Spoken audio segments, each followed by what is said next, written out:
Okay, meeting is called to order. Today, May 21st, 2024. We call this meeting to order. While this meeting is being broadcast via Zoom, oral public comment may only be provided live at the City Council meeting in person. So before we start today, we're thrilled to introduce Wordly, a technology initiative aiming to enhance inclusivity and accessibility within the Milpitas community, fostering greater civic participation and engagement. And it's also leveraging real-time AI transcription. Wordly is a service that offers instant translation and captions in over 50 languages, accessible via mobile phones, computers, and video displays. To use Wordly, please scan the QR code located on the title page of tonight's agenda in the upper right-hand corner, if you are here in person. Thank you. So now back to today's business. City Clerk Gazetta, please take the roll call. Councilmember Barbadillo, Oops. Here. Vice Mayor Chua, Here. Councilmember Lian, Here. Councilmember Fan, Present. Mayor Montano. And I am here. Thank you. So before we adjourn to closed session, City Attorney Mutalapasi, please brief the public on the closed session items for today. Thank you, Mayor. You have one item to consider today. This is public employee performance evaluation. The employee position is the city manager. This is pursuant to California Government Code, Section 54957.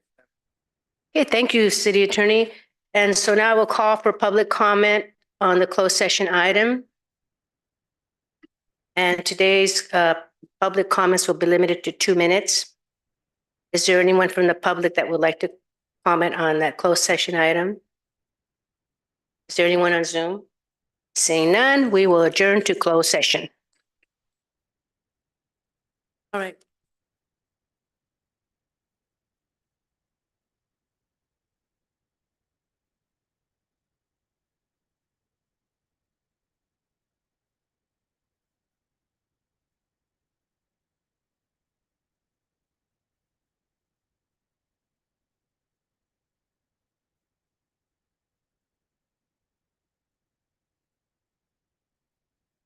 So we have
Meeting is called to order. So now it is 7 o'clock.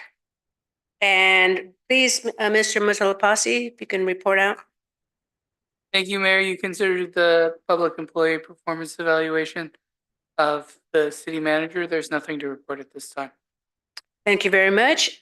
And now, everyone, it's time for the Pledge of Allegiance. Everyone rise. Okay. I pledge allegiance to the flag of the United States of America and to the republic for which it stands, one nation, under God, indivisible, with liberty and justice for all. Thank you. You may be seated.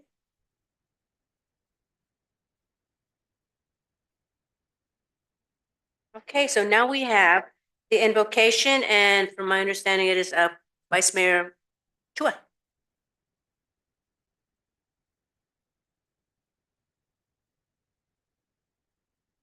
Verona? Thank you, Mayor. I would like to call on Pastor Ray to give the invocation for us tonight.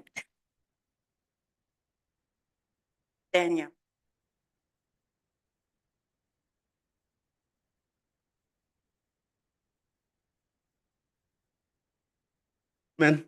And counsel. Good evening. Oh, no, good morning in the Philippines. Okay. All right. I would like to offer a prayer. Okay, let's pray. Loving Heavenly Father, Lord, glory belongs to you, Father God. And we worship you and thank you for who you are. And I pray, Lord, that be with us, guide us, protect us, be with the council, the mayor and the vice mayor, and the Asian Pacific Heritage member and audience, Father God, and even, Lord, the chief of police, Father God. Lord, be with us, bless us, Lord, and I pray, Lord, that everything will go according to your will. And I praise you in Jesus' name. Amen. Amen.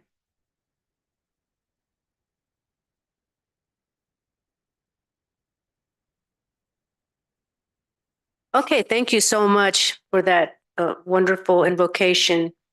And so now we will go to the podium. If our council members can join me, do the proclamations.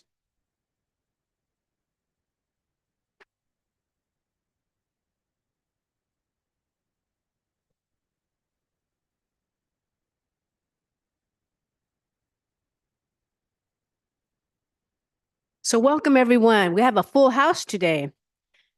So the first one, since we have Asian American, Native Hawaiian, and Pacific Islander Heritage Month, and we also have National Public Works Week. And which one would take long? City Manager? I think we'll do the National Public Works Week first. So, okay, here we go. This year, we observe the 64th Annual National Public Works Week, recognizing the outstanding contributions of all public works and engineering professionals who provide services that are vitally important to a sustainable and resilient city, the city of Milpitas. In 2024, the theme for this week is Advancing Quality of Life for All. Join me, Mayor Carmen Montano, and the Milpitas City Council in proclaiming the week of May 19th through the 25th, 2024 as Public Works Week in the city of Milpitas. Thank you, everyone.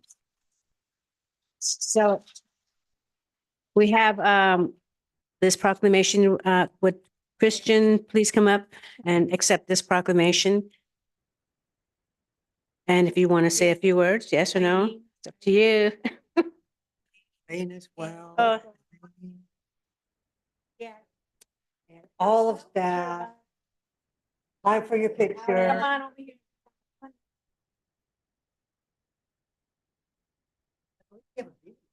Yeah. I would say. So we're going to show a video after this. Okay, all. It's picture time.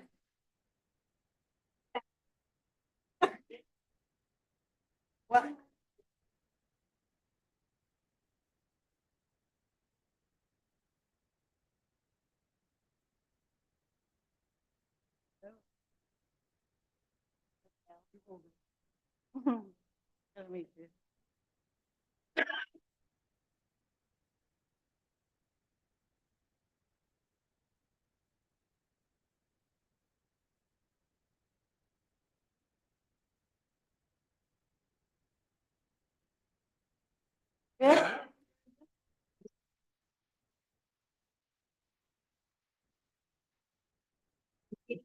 Okay, so now we're going to watch a video. So if they win can.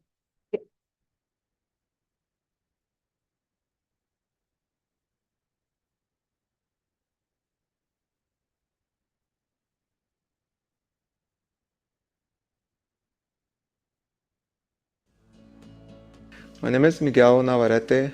I'm a custodial maintenance 3 for the city of Milpitas. My crew is responsible for the cleaning of the city buildings of the city of Milpitas.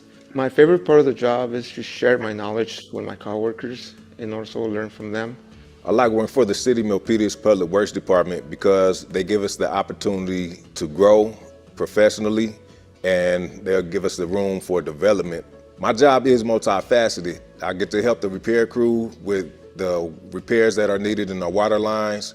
The Public Works Department is separated into several different divisions. I'm part of the engineering division. All of the divisions are very willing to help each other. If someone doesn't know a question, we know we can ask a different division and they'd be happy to help.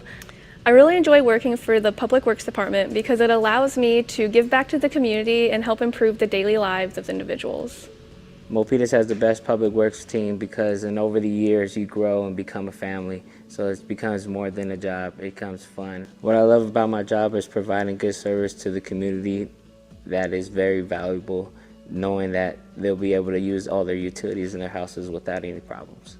Milpitas Public Works Department has the best team because we are diverse. We all come from different backgrounds, we have different skill sets, but if we put it together, we can accomplish anything. I believe we're like the backbone of the Public Works Department because without us, we keep them running. I'll describe the Public Works team as dedicated to the job to make the city and the community better. In the Public Works Department, we do a lot of different things within the city, consisting of utilities, trees, landscape, parks. My crew does a lot as far as maintaining the roads, paving, and legal dumpings. My favorite part of the job is meeting the citizens and the community around me and making sure that the streets are safe. I like working for the City of Milpitas Public Works Department because I get to give back to the community and work on interesting projects that help serve people on a daily basis. My favorite part of the job is working with other engineers at the city and other public works staff and getting to work collaboratively to help solve these issues and make sure that we're serving the city at the best of our abilities. So Milpitas has the best public works team because we always face a variety of challenges that are continuously changing, but we have a dynamic team that changes with it and we're able to solve it together. If I had to describe Milpitas Public Works in one word, I would say resourceful. The Milpitas Public Works team in one word will be resilient. The Milpitas Public Works team is unified. The Public Works teams is dedicated. We are dependable. We are proud. We are hardworking. Proactive. Motivated.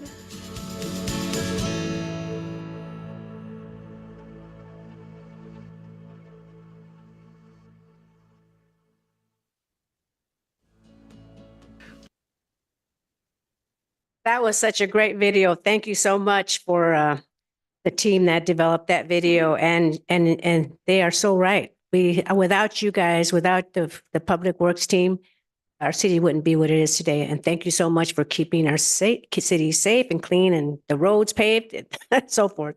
We love that. Thank you so much. And so now we're moving on to Asian American, Native Hawaiian, and Pacific Islander Heritage Month.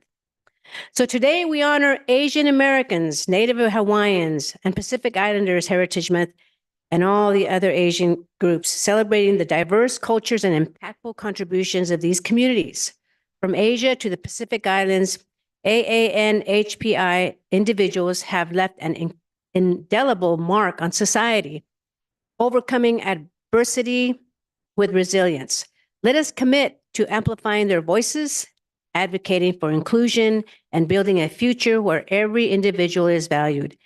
As we reflect on this Heritage Month, let's carry its spirit forward, fostering understanding and unity in our communities. And this includes all the Asian groups, the Indian, Indo-Americans, the Pacific Islanders, the Vietnamese, the Chinese, the Koreans, Japanese. We all are very thankful and honor your contributions to our city. So join me, Mayor Carmen Montano, and the Milpitas City Council in proclaiming the month of May 2024 as Asian American, Native Hawaiian, and Pacific Islander Heritage Month, and also the Indo-Americans. As part of today's recognition, the City Council and I will present AANHPI community members with a certificate for their service to the community. After all the certificates have been announced, I will ask the honorees to please join us for a group photo. Thank you very much.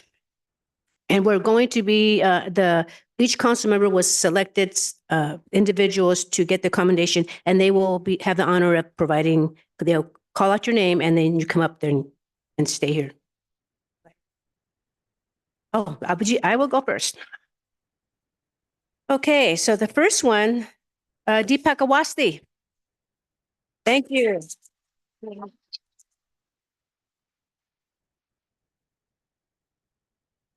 The next one is Parveen Gupta.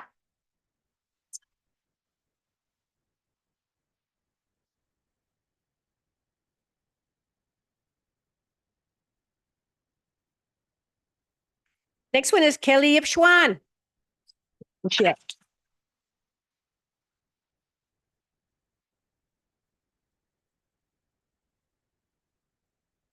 And next one is Hafan. Is she here? Hafan, where are you at?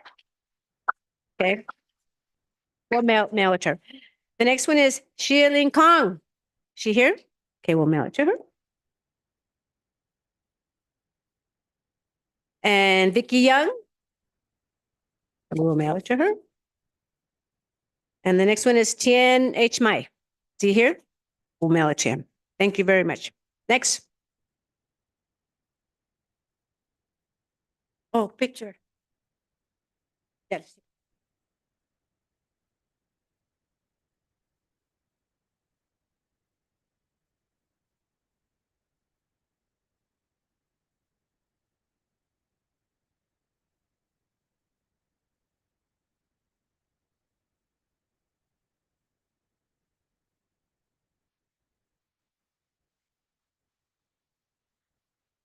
I'd like to thank all these wonderful honorees for being outstanding AAPI, especially here in Milpitas. Thank you very much.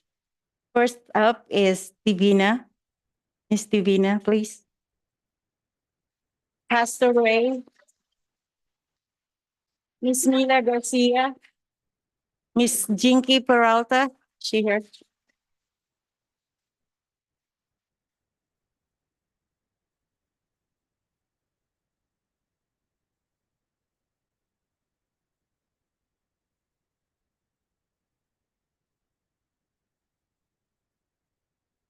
Miss Mel Capistrano, come on up, please. Miss Dorothea Tucson, they're outstanding businesswomen here in Milpitas, including Helen. Helen is Helen. They are businesswomen, successful businesswomen here in Milpitas.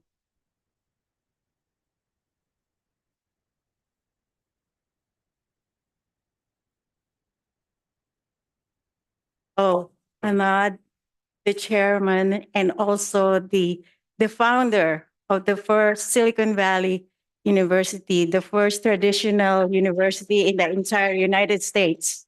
Thank you for having your home here in Milpitas. Ranjali Dani. Thank you so much. She's one of the first leaders in CUA who is just giving everything to the Milpitas community for many, many years.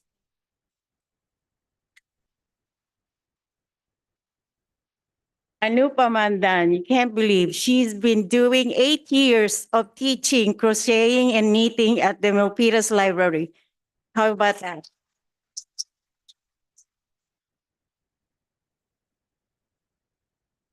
Therese Hong. Oh, she can't make. And Voltaire Montemayor. Voltaire. Mr. Voltaire, I call him the sixth council member of Milpitas. There you go. Here, Voltaire. And Therese Hung, she's one of the outstanding library commissioners here. Thank you so much for your service. And I wish Trung was here. Trung has been donating sandwiches to the homeless for the last 7 years, but she's not here this evening. We thank her. And last but not least is Dr. Yolang, who's been doing his dentistry here in Milpitas for the last 26 years. Thank you for having your business here.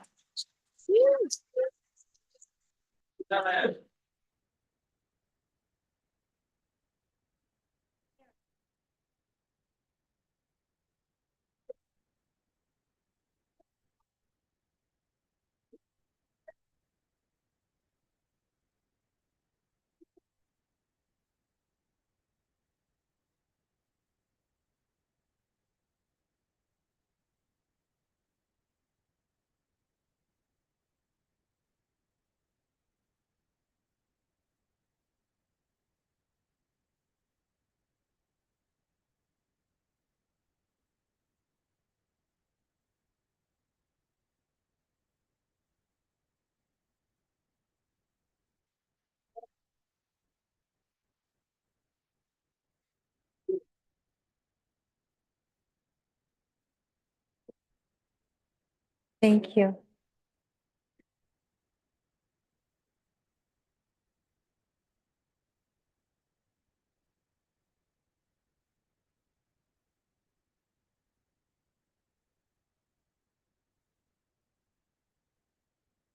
All right, and next up, I would like to invite Robert Jiang, Bill Chuan, Ritu Maheshwari, and Dr. Japra, who is not here tonight, but Ritu is going to accept this recommendation on his behalf. Thank you.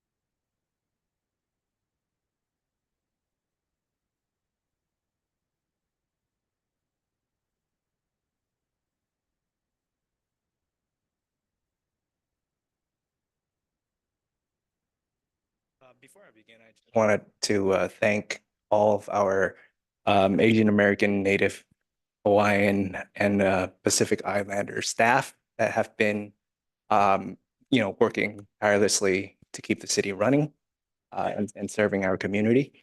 And there's one other staff member that I wanted to honor specifically that I don't have a commendation for because she's the one who did all the commendations for the honorees tonight, and that's Rochelle Curry.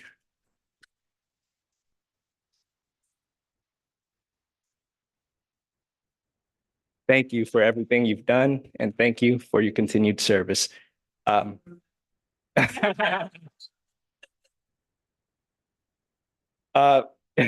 Well, our first commendation goes to the gentleman right there, Don Orozco, everyone.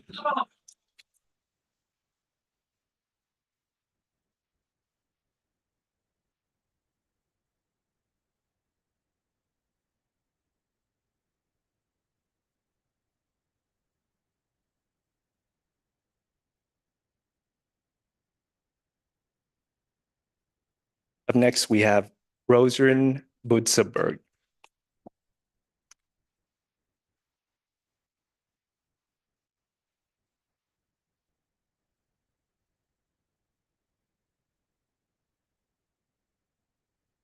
We have Andy Nguyen.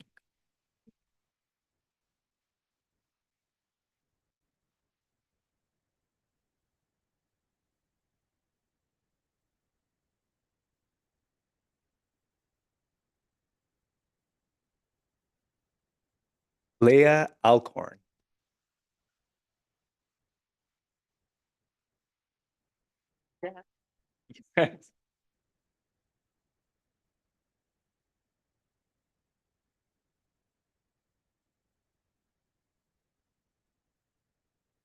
We have former Los Gatos Mayor Marico Sayop.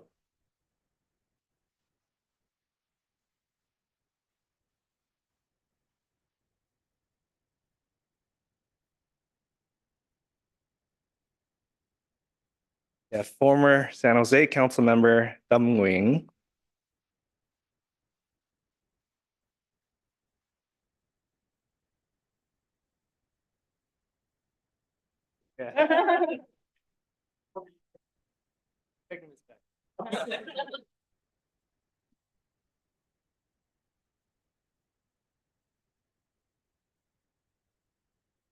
Up next, we have Anil Babar.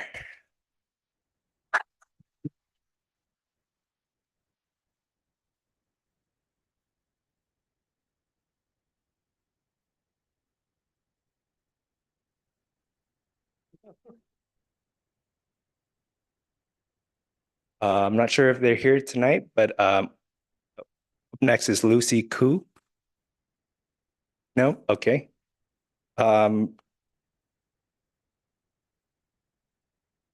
Former Mayor Jose Esteves is not here tonight. And lastly, we have somebody who self-identifies as Asian American. That's Armando Gomez. I'm just kidding. This goes to his wife, Bernadette Gomez, who can't be here with us tonight, but he'll be accepting it on her behalf. Oh, we're going on. All right. Come on in. Good to see you. Come on in.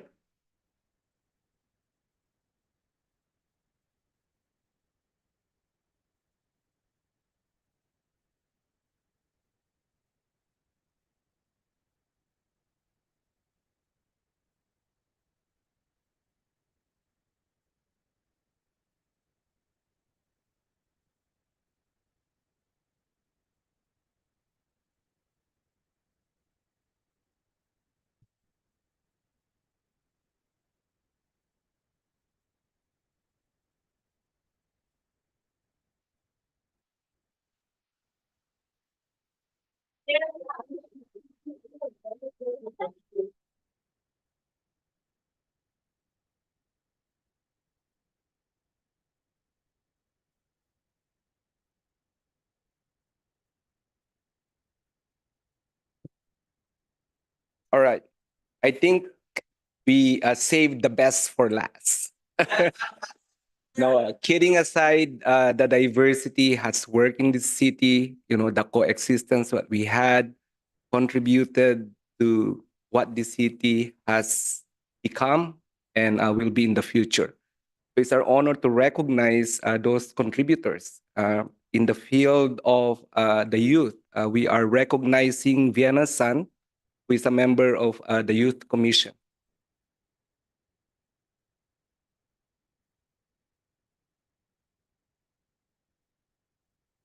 And this group, although I'll call them individually, has shared their music in Milpitas. They're the well-known Mundo band who we've heard sing in Milpitas events and are promising not only in Milpitas but outside of our city.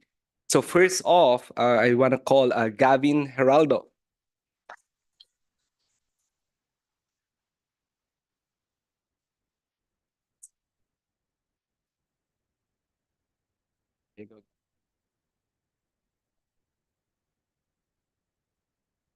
At some time, we will invite this band to perform before the council meeting.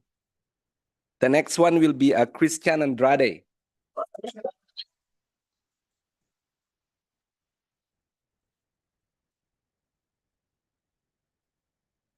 A Christian.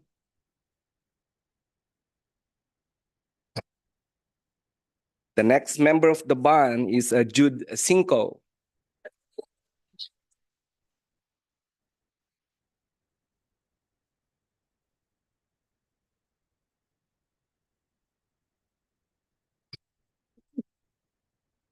And the last one, although I don't have his skills in skill set, he is my nephew, Yuri Barbadillo.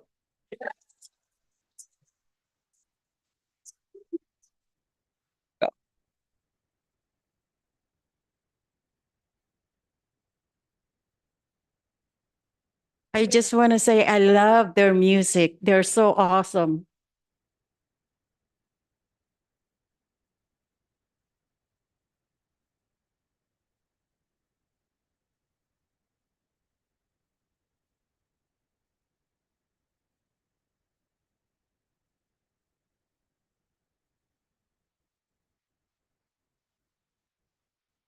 Thank you, everyone, for coming here.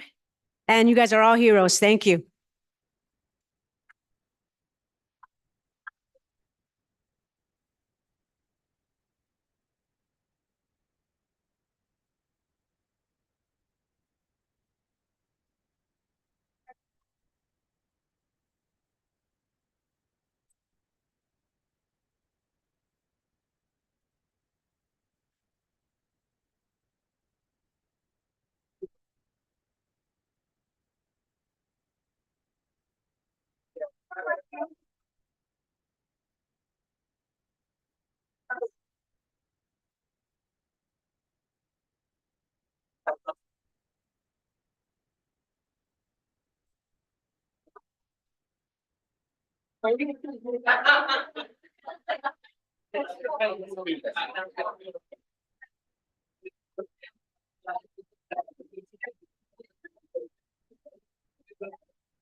I was almost gonna sing. And then a hero comes along.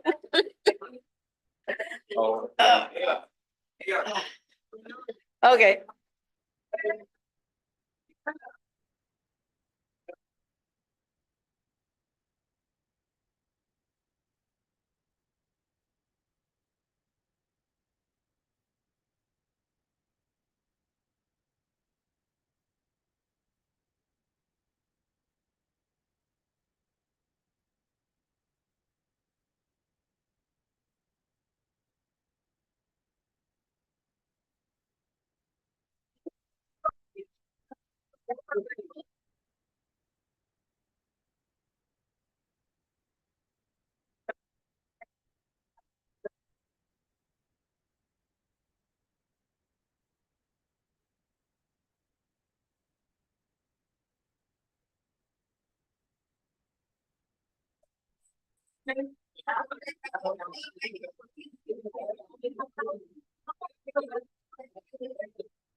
Council members, please return.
Okay, we're waiting for Gary.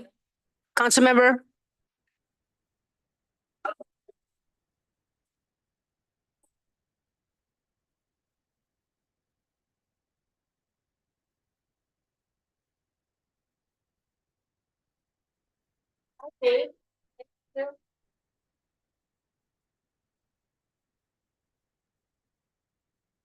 Okay, we do have a quorum, so we'll start.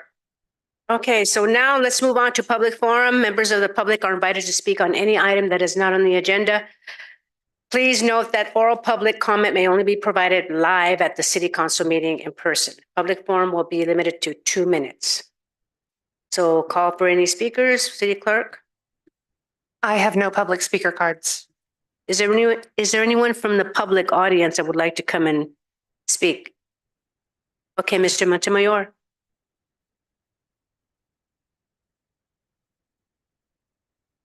Welcome. Thank you. Mayor, Vice Mayor, City Council members, City Manager and staff. Thank you. Yeah, this occasion is one of the best ones, if not the best. And thank you for the discretion that I have. I was called a 6th man in the council. But anyway, I just love to attend this meeting, City Council meeting. And I would say also the Public Works Week, they are the backbone. I know that like in some countries, the farmers, fishermen, they're backbone for our living in other countries. And here is in Milpitas, they're all around. I know, I always see them. They work hard. They try not to, sometimes it happens. Yeah, they don't want to waste anything. At the hydrant by my house, sometimes they try to do their best not to lose any water. So they're doing great, trimming trees. And that's all for now. Thank you. Thank you, Mr. Montemayor. Is there anyone else from the audience that'd like to comment on this agenda? Seeing none, we'll move on to announcement of conflict of interest and campaign contributions. City Attorney. Thank you, Mayor. I ask you, Mayor, and each of the council members whether he or she has any financial or personal conflict of interest related to any of the items on tonight's agenda. Councilmember Barbadillo, None. Vice Mayor Chua, None. Councilmember Lien, None. Councilmember Fan,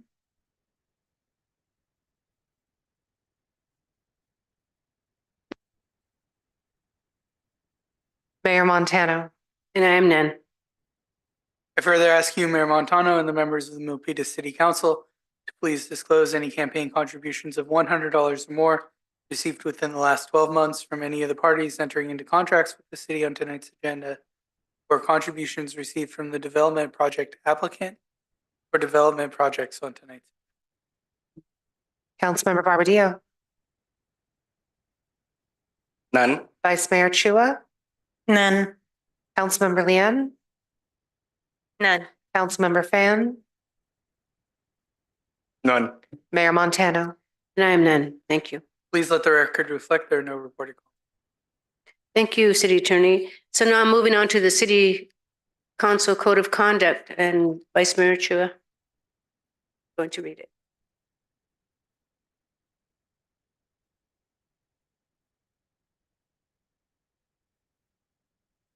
I pressed the wrong button. Thank you, Mayor. Our City Council's Code of Conduct. Be respectful and courteous. Model civility. Avoid surprises. Praise publicly and criticize privately. Focus on the issue, not the person. Refrain from using electronic devices while on the dais. Disclose conflicts of interest, affiliation related to the agenda items. Separate campaigning from governing. The council speaks with one voice after making policy on issues. respect the line between policy and administration. Council will hold one another accountable to comply with this code of conduct. Thank you, Mayor. Thank you, Vice Mayor. So now, moving on to the approval of the agenda. Is there anyone that would like to make any changes before we make a motion? So I'm asking for a motion. And we have Vice Mayor. Seeing none, move to approve the agenda. Is there a second?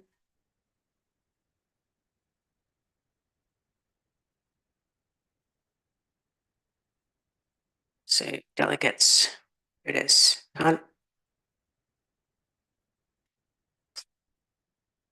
This one here? Second. Okay, so it was moved by Vice Mayor and seconded by Councilmember Lin. So we'll call for the vote. Councilmember Barbadillo,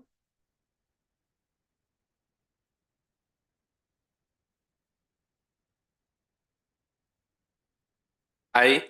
Vice Mayor Chua, Aye.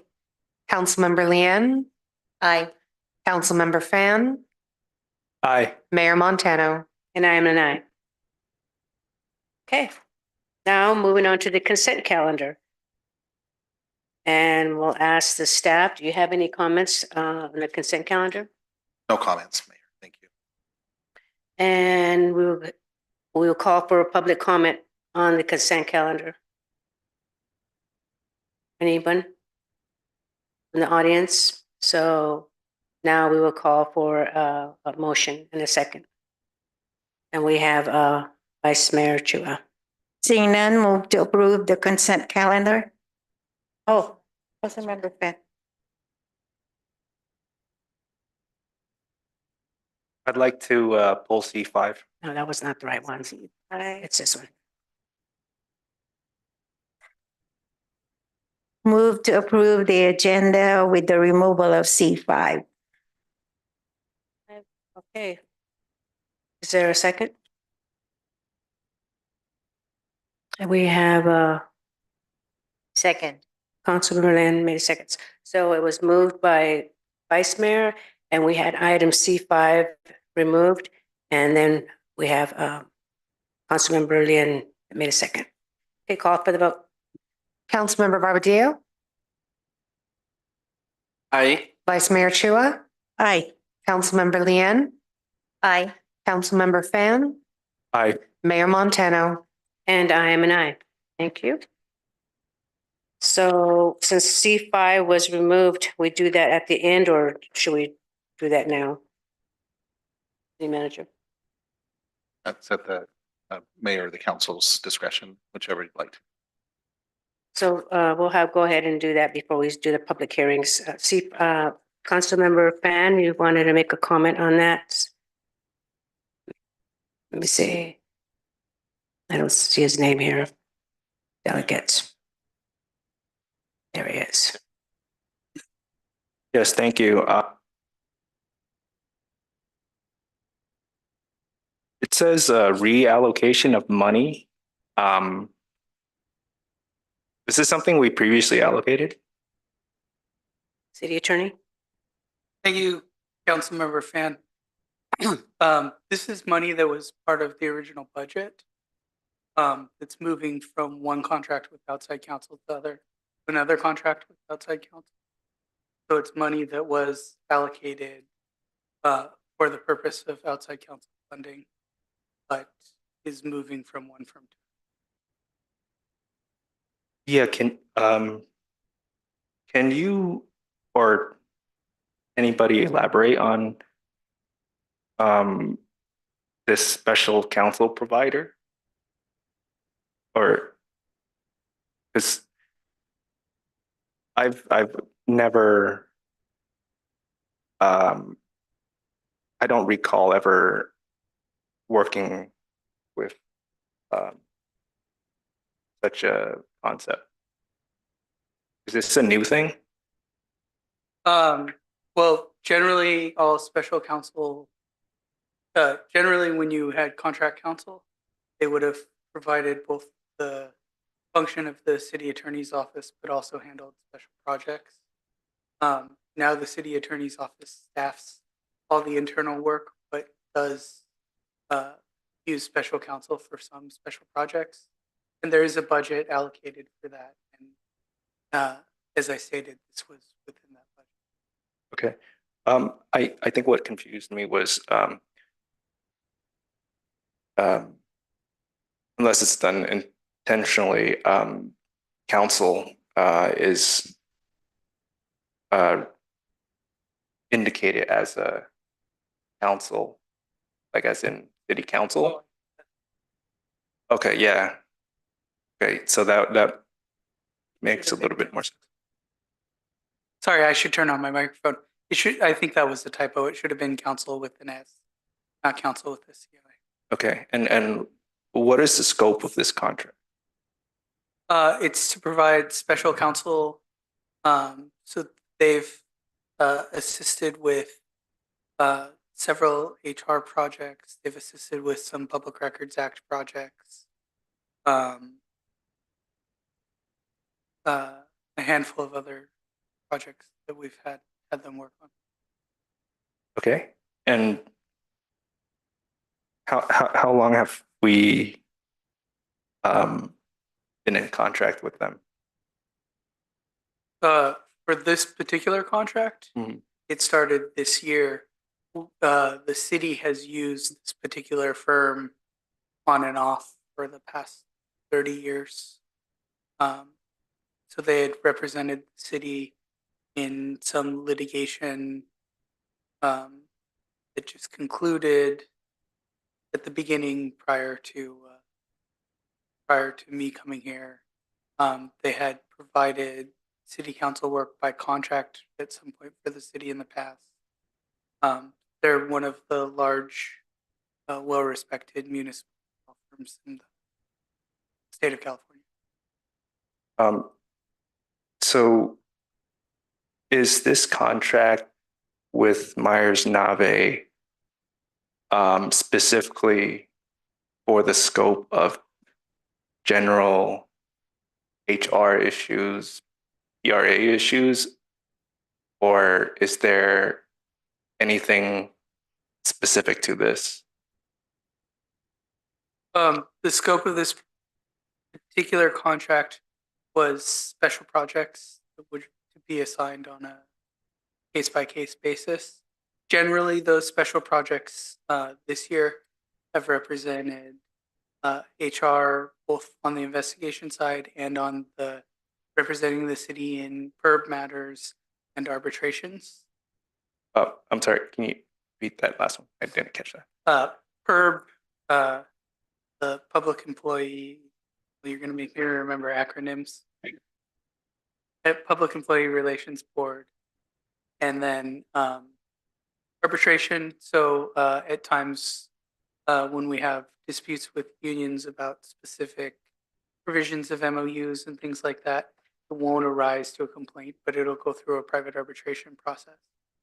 So they've handled some of that work for us, and then some Public Records Act work Okay. that we couldn't staff. Thank you.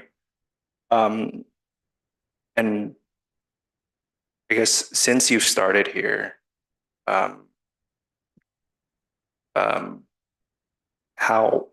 much have we allocated thus far? Is there a figure? So this is the bulk of our special project council.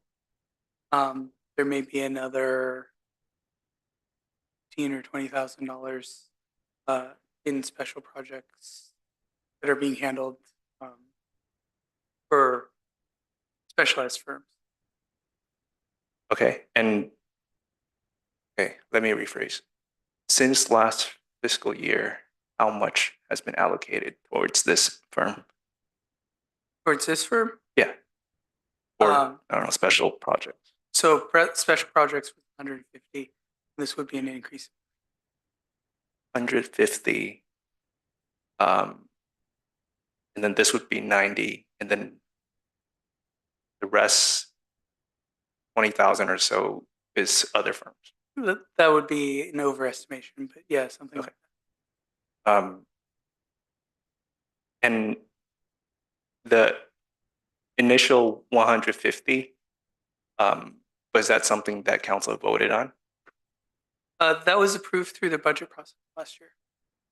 Okay. So what, why isn't this one going through the budget? So there will be a special counsel contract for fiscal year 2020, 24-25 budget that will go through the budget process. Essentially what happened here is there was a legacy firm that, as I stated, was doing a lot of special counsel work and special project work. We didn't pull back any of the existing projects from them. We were able to bring a lot of those projects in-house related to a lot of the CPRA work. And then we were using a special project counsel previously for all of our gun violence restraining orders and other types of restraining orders. We've brought all of that in-house. As we brought that in-house, we didn't need the money allocated to the legacy firm. We instead want to transfer that money to the firm. I see.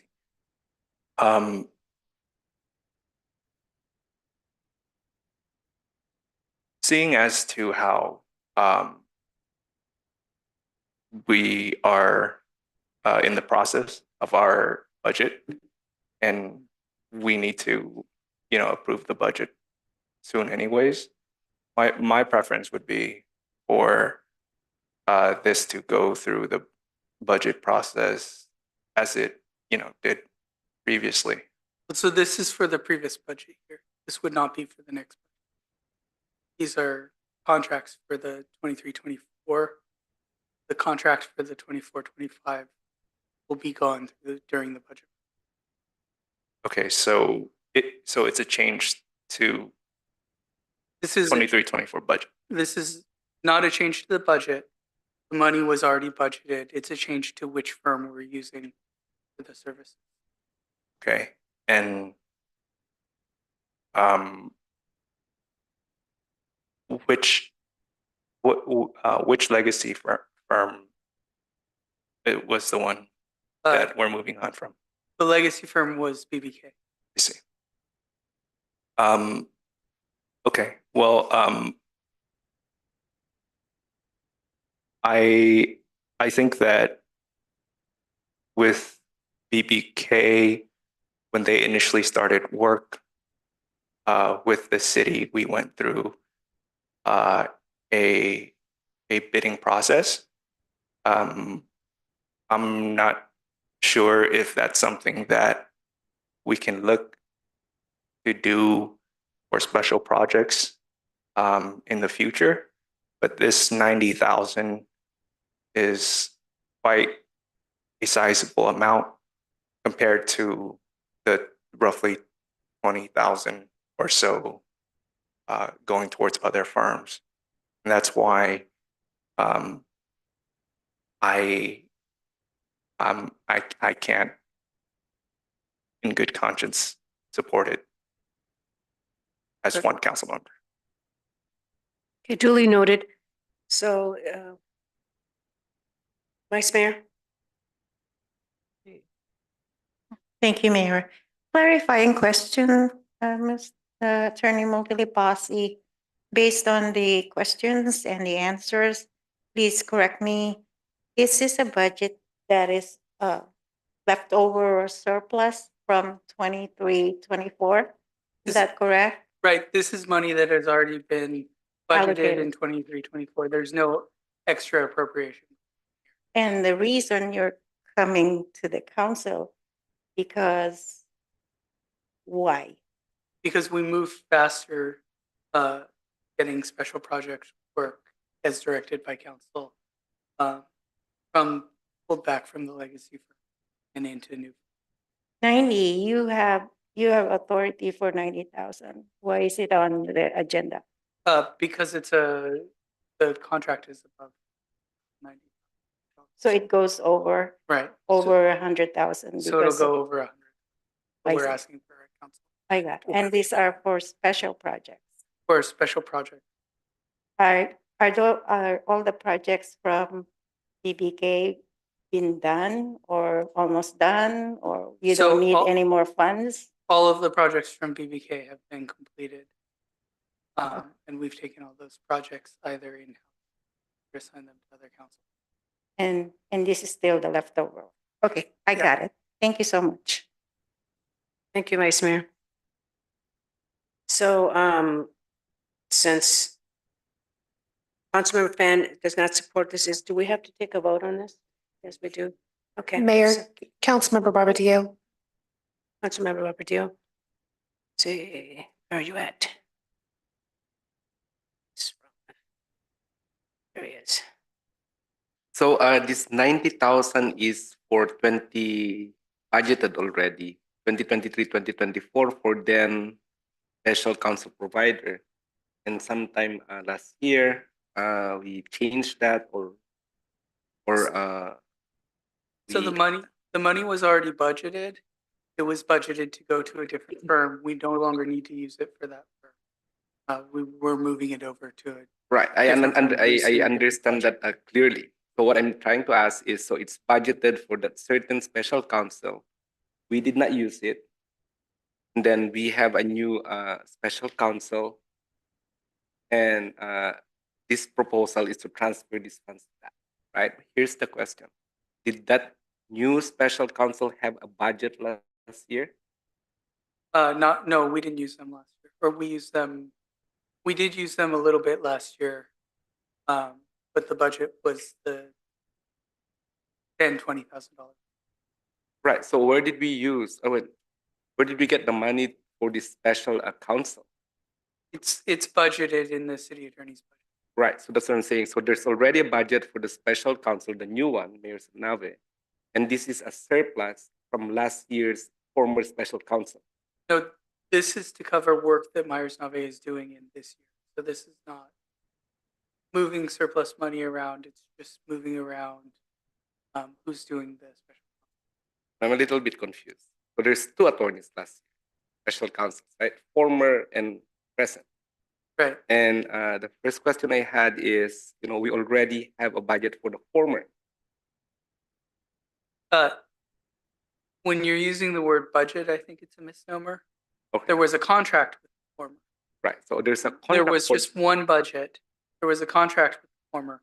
We don't need the money in that contract because under council's direction, we've pulled back work from that legacy firm and sourced it out to other. I think let's try to be on the same page.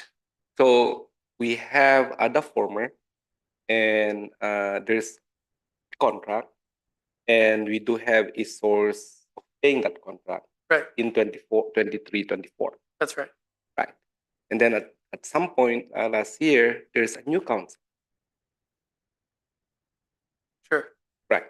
So where did we get the money to pay the new council? Was it a transfer from the budget of city attorney's office? All of this money was budgeted for in the city attorney's budget. And then the city attorney's office will enter into contracts with different council for different projects. Right. Primarily the special projects that the city attorney's office needs right now, because we don't have the staff to staff, relate to HR projects, which is why so much of the budget goes to the firm that staffs our HR. Right. I don't have a question with regards to how much they cost. It's just that why is there a need if this 90,000 is already a budget for the city attorney's office? Why is there a need to reallocate them? We're not. We're mainly asking for a contract, so no budget reallocation needs to be done. It's just for a contract amendment to increase the contract with money that already exists. Right, but it's on the disposal of the city attorney already, the 90,000. I am just curious why we need this. Because it's a 90,000 plus 150,000. That takes us above the 100,000. We don't have authority to do it with 100,000. We need the council to approve an amendment to that contract. Okay, so got it. So this coming budget, do we have a city attorney's budget for special counsel? You do, yes. So will not this next budget cover what's supposed to be paid or what we had contracted with Myers and Nave? So some of it will go to Myers Nave. We've used Pulatano, Watley, and Smith as well. They specialize in municipal finance, so they're working on special projects related to municipal finance. We've used, I don't know off the top of my head, we've used Mendel Municipal Consulting, but we'll contract with. Again, they do very specific kinds of projects related to trying to make general terms. Again, related to municipal finance, bonding, that sort of thing. So we'll use them for the things that their expertise in. HR is our biggest draw right now. Right. No, my issue here really is, is this something that we hold on, right? Because we already had budgeted and all I've heard so far is generalities, we may have need them on special projects for their expertise, but we already have a budget this year and plus this 90,000. So I kind of. So just to clarify, this 90,000 is part of the existing budget. We're not asking for new money. We just want to amend a contract so that we can switch which contract 90,000 is being. No, it's clear, Michael. I know that it's 90 there is there. All I'm saying is, so what happens if we don't approve this? Where the 90 goes? If you don't approve this, then we wouldn't be able to get the special counsel work done. I guess we'd have to contract with different attorney to do special counsel work for the rest of the year. Right. And then when we approve the budget in the next month or so, and when do we approve? We already have a budget. So that's what I'm trying to find out. Is this something that we can save and put somewhere else since the budget is coming? And you just said that there's already a budget. And I'm sure you have asked for your. This is work that needs to be done before the budget, before the change of the. So once the council approves this 90,000 is done because there's a work in progress. Right. Okay, no, it's not clicking. All right, thank you, Mayor. Thank you very much. Okay, so now we'll go ahead and take a vote on this item. City Clerk? I think you need a motion. Oh, we have to make a motion. Go ahead. Public comment on this item. Sorry about that.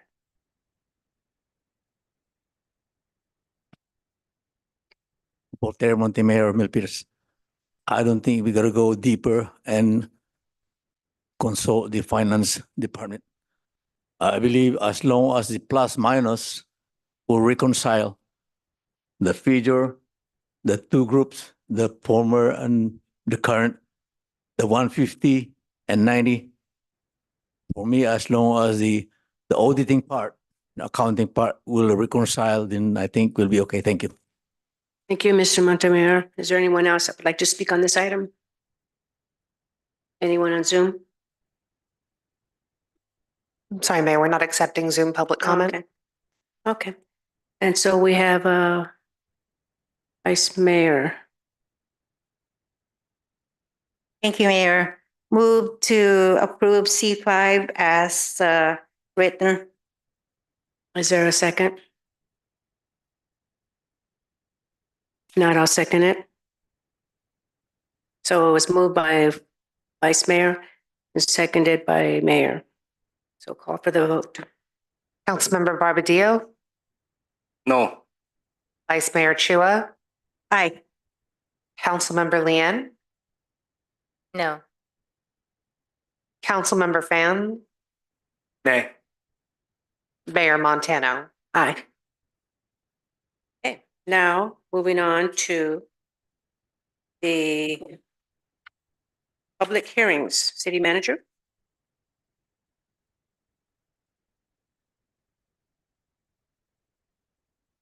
Thank you, Mayor. Our first item tonight is approval of conceptual designs for the extension of South Milpitas Boulevard and a bridge. It's a CIP project number 2016. This is known as the Montague pedestrian overcrossing at Penitentiary Creek. Also another project, the road extension is project number 2016. The pedestrian overcrossing on Penitentiary Creek is project number 2018. And we have our engineer, Lee Hawk Payne, here to provide the staff report. Good evening, Mayor, Vice Mayor, Council Member. My name is Lee Ha Im, Acting Public Work Division Managers. The item before you is to approve the conceptual design for South Milpitas Boulevard Road Extensions, project number 2016, and Montague Pedestrian Overcrossing at Penitentiary Creek, project number 2018, and to adopt a resolution adopting initial study, mitigate negative declaration for South Milpitas Boulevard Road Extensions. Next slide, please. I will start with the project background. South Milpitas Boulevard Road Extensions and Montague Pedestrian Overcrossing at Penitentiary Creek are included in the ADOPT Fiscal Year 25-29 Capital Improvement Program.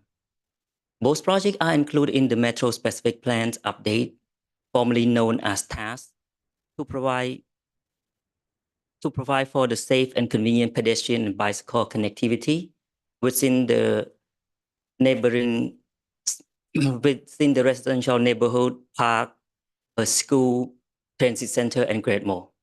Back in 2015, as part of the two major residential development within this area, the city conditioned the developer to provide the feasibility study and the design drawing for the two projects.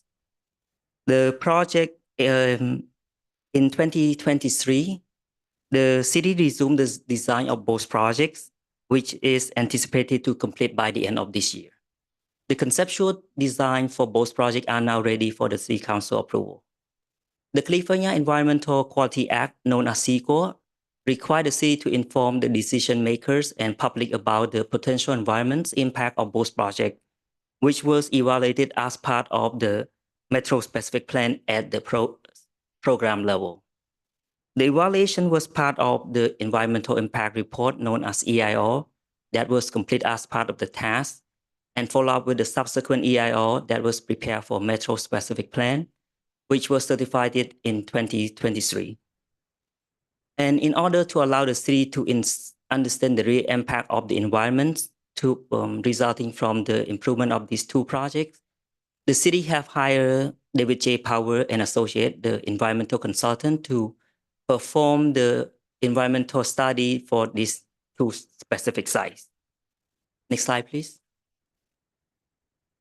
Next, we will discuss the conceptual design for South Milpitas Boulevard Road Extensions. Next slide, please. This project provides for the design and construction to extend South Milpitas Boulevard to single court extensions, which also include the construction of the bridge across Penitentiary Creek, as shown on this exhibit in green and purple colors. The project also includes the partnership between the city and the developer to construct single court road extensions. The single court road extension will be completed in two phases. Phase 1, as shown in red color here, was completed in 2023, and phase 2 is anticipated to complete in 2026, which highlight in blue colors. Next slide, please. South Milpitas Road Extension, as shown on the first figures, comprise of 11-foot vehicular travel lane, 6-foot bike lane, and 6-foot sidewalk in both directions. After completion of this project, the road and the bridge will be open access for pedestrian, bicycle, and emergency vehicle access only. Single court road extensions, as shown on the figures number 2, consists of 11-foot vehicular travel lane with 12-foot planter and sidewalk in both directions and 8-foot parking lanes. That is in compliance with the design standard as shown on the Metro Specific Plan. Next slide, please.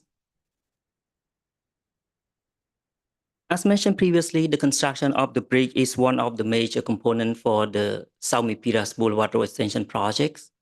And one of the unique characteristics of this bridge is the railing enhancement. Decorative steel vertical plate illuminated by uplight will be installed along the bridge railing to resemble the rolling hills of Milpitas. Next slide, please. This is a 3D rendering pictures of the bridge railing improvement with the installation of the uplight. Next slide, please. The estimated project cost is 15.7 million, where 12.7 million will be funded by tax impact fee, and the remaining will be funded by $3 million federal earmark that is the city anticipated to receive. The construction of this project is anticipated to start in spring of 2026, pending a few factors that include the permit approval from the regulatory agency, right-of-way acquisition from Santa Clara Valley Water District, and the project authorization from Caltrans, who will be administer the grant funding for this project. Next slide, please. Next, we will discuss the conceptual design for Montague pedestrian overcrossing. Next slide, please. This project provides for the design construction of pedestrian bridge crossing Montague Expressway adjacent to Peninsula Creek to provide the pedestrian and bicycle the connectivity across Montague Expressway by connecting the trail along the eastern side of the creek and the sidewalk on Montague Expressway. This is a 198-long single-span bridge supported by 2 access structures that will be constructed within the private property that the city have an easement. Each access structure will consist of elevators, stairway, mechanical/electrical room, and CCTV camera system. Next slide, please. Architectural enhancement depictions of the natural beauty of the Bay Area wetland will be incorporated into different bridge elements, such as bridge spans, access structures, glass elevator towers, and stair railing. Decorative lighting will be incorporated into structures to illuminate enhancement in the evening. Next slide, please. This slide provides you an overview of the bridge design with the enhancement are being incorporated. The first picture on the left provides you the overview of the bridge design, and the other 3 pictures on the right provide you a closer look of how the enhancements are being incorporated into each bridge elements. Next slide, please. Here are some pictures of the prototype that our consultant have developed to verify the constructability of this feature as well as to confirm from the maintenance aspects. Next slide, please. The estimated project cost for this is 25 million, whereas 3.5 million is currently funded by tax impact fee that was used for the design, and there's no funding identified for the remaining of 21.5 million. Early this year, staff submitted the grant fundings from Rebuilding American Infrastructure and with Sustainability and Equity, known as RAISE grant program, and the funding decision is expected in June 2024, which is next month. As mentioned, the design for this project is expected to complete by the end of this year, but the construction will be pending the funding availability. Next slide, please. Staff presented both projects to the Transportation Subcommittee in October 2021 and August 2023, and received the full support for the conceptual design. Feedback and comment provided was taken into considerations and incorporated into this updated conceptual design, which is now ready for the City Council approval. After the Council approval of the conceptual design, the consultant will finalize the design drawing for permitting and architectural enhancement prototype to ensure its constructability and the quality of each features. Next slide, please. Next, we will discuss the environmental review for South Milpitas Boulevard Road Extension project. Next slide, please. Pursuant to CEQA, the city have prepared initial study, mitigated negative declarations, monitoring and reporting program, and notice of determination for the project. The ISNMND concluded that with implementation of mitigation measures, the project will not have significant effects on the environment. The notice of intent to adopt the ISNMND was publicized in accordance with the city and state noticing requirements. And as required by CEQA, the ISNMND was published on the city website for 30 days from March 1st through April 1st of 2024 for the public to review and comment. Next slide, please. During the public review period, the city received comment from Santa Clara Valley Water District, which staff have reviewed with the consultant and determined that the comments are minor with no substantial impact to the overall ISNMND. Notice of today's public hearing for the adoption of the initial study and mitigated negative declarations were published and circulated as required by CEQA. Next slide, please. Next, we will discuss the environmental review for pedestrian overcrossing project. Next slide, please. Pursuant to CEQA, the city have prepared a notice of exemptions memorandum for the projects. And pursuant to Public Resources Code, the project is found to be statutorily exempt given it meets all requirements listed in the code stated above. In addition to above requirements, pursuant to Public Resources Code, the city will also certify that the project will be completed by skilled and trained workforce in accordance with the Public Contract Code. The POC project meets all the requirements for the statutory exemptions under Public Resources Code. Therefore, it is statutorily exempt from environmental review under CEQA. Next slide, please. The recommendation today is to approve the conceptual design for South Milpitas Boulevard Road Extensions, project number 2016, and Montague Pedestrian Overcrossing at Penitentiary Creek, project number 2018. Conduct a public hearing for South Milpitas Boulevard Road Extension, project number 2016. Adopt resolution to adopt initial study, mitigated negative declaration for South Milpitas Boulevard Road Extension, project number 2016. Authorize the Public Works Director to file notice of determination for South Milpitas Boulevard Road Extensions, project number 2016 in accordance with CEQA guidelines section 15075. And find that Montague Pedestrian Overcrossing at Penitentiary Creek, project number 2018, meet all requirements for statutory exemptions under Public Resources Code section 21080.25, and is therefore statutorily exempt from environmental review under CEQA. And authorize the Public Works Director to file a notice of exemptions for Montague Pedestrian Overcrossing, project number 2018, in accordance with CEQA guidelines section 15062. Next slide, please. That concludes my presentation. Thank you, Council, for your time. Thank you very much, Lee Hawk. Thank you very much for your presentation.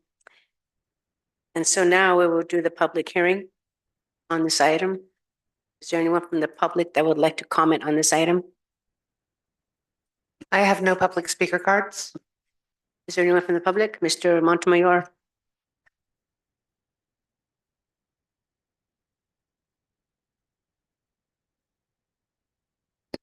Voltaire Montemayor Milpitas.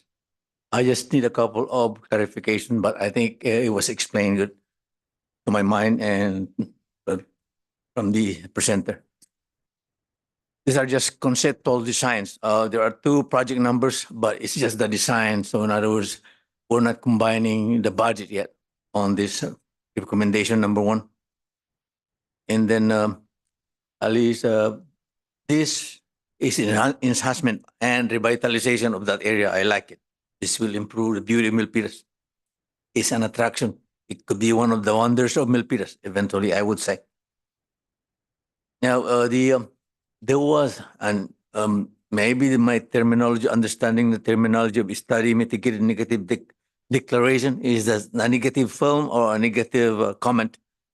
But I think this is just it was discussed before, and we're just trying to adopt a resolution for that study.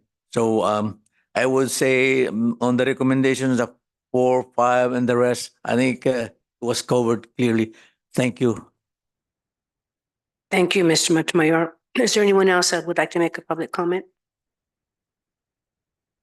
Seeing none, close the hearing, public comment hearing, close the public hearing. Now we're moving on to council discussion. Is there anyone on the council that would like to make any comments? We'll have Councilmember Barbadillo.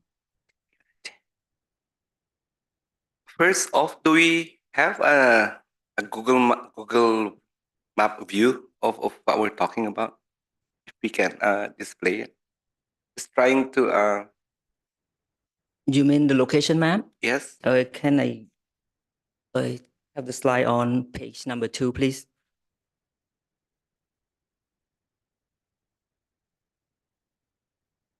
Well, we're putting that up. So I remember, you presented that this is $25 million. 3.5 million comes from the TASP, and the remainder we're waiting for a grant. That is correct. What happens if we don't get the grant? So basically, the project can't move forward with the construction. We will be able to complete the design. That 3.5 million is already allocated to complete the whole design construction documents.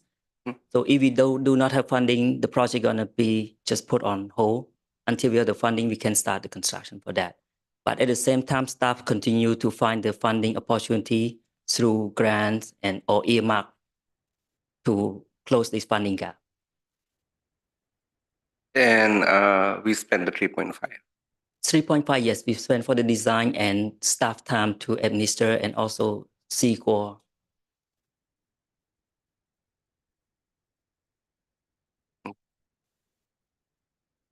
Why do we need the enhancement? The enhancement? For $12 million, is it? Can you repeat the question? So Why do we need the enhancement of the pedestrian crossing? I think the enhancement is part of. It's very beautiful, though, the design. I would love to see that in Calaveras Beach. I think Michael, can you add to that? So to piggyback on your earlier conversation about if we don't have enough money, right now, at this moment, we don't have enough task money to fund the project. However, there could be future developments that we collect tax fee that we be put into this project. But there's other basic infrastructure improvements that we also are looking at. So that's still an option that's out on the table for future funding. In the meantime, there's a lot of grants out there that we're trying to secure. That this was one of those projects. It's a perfect opportunity. So if we can kind of save that task money for other projects and get a grant, that'd be great. But we'll continue to pursue. I think this is a perfect project that complete the design and put it on shelf until money becomes available. Now the enhancement, there was some time ago that we were given direction to provide, I guess, beauty or an artistic view to it. And this is what we came up with. And we've met many times with the Transportation Committee a few times, presented these options, and also internally with the city manager's office. How long time ago the idea came about? I would say we started this project back in 2019, 2018, 2020, around that time frame. I'm just trying to grasp the magnitude of the project. Okay. It's 25 million. Correct. It's an idea we had pre-COVID.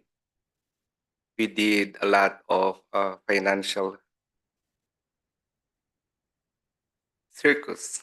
After that, we are talking about the budget now, and everybody knows that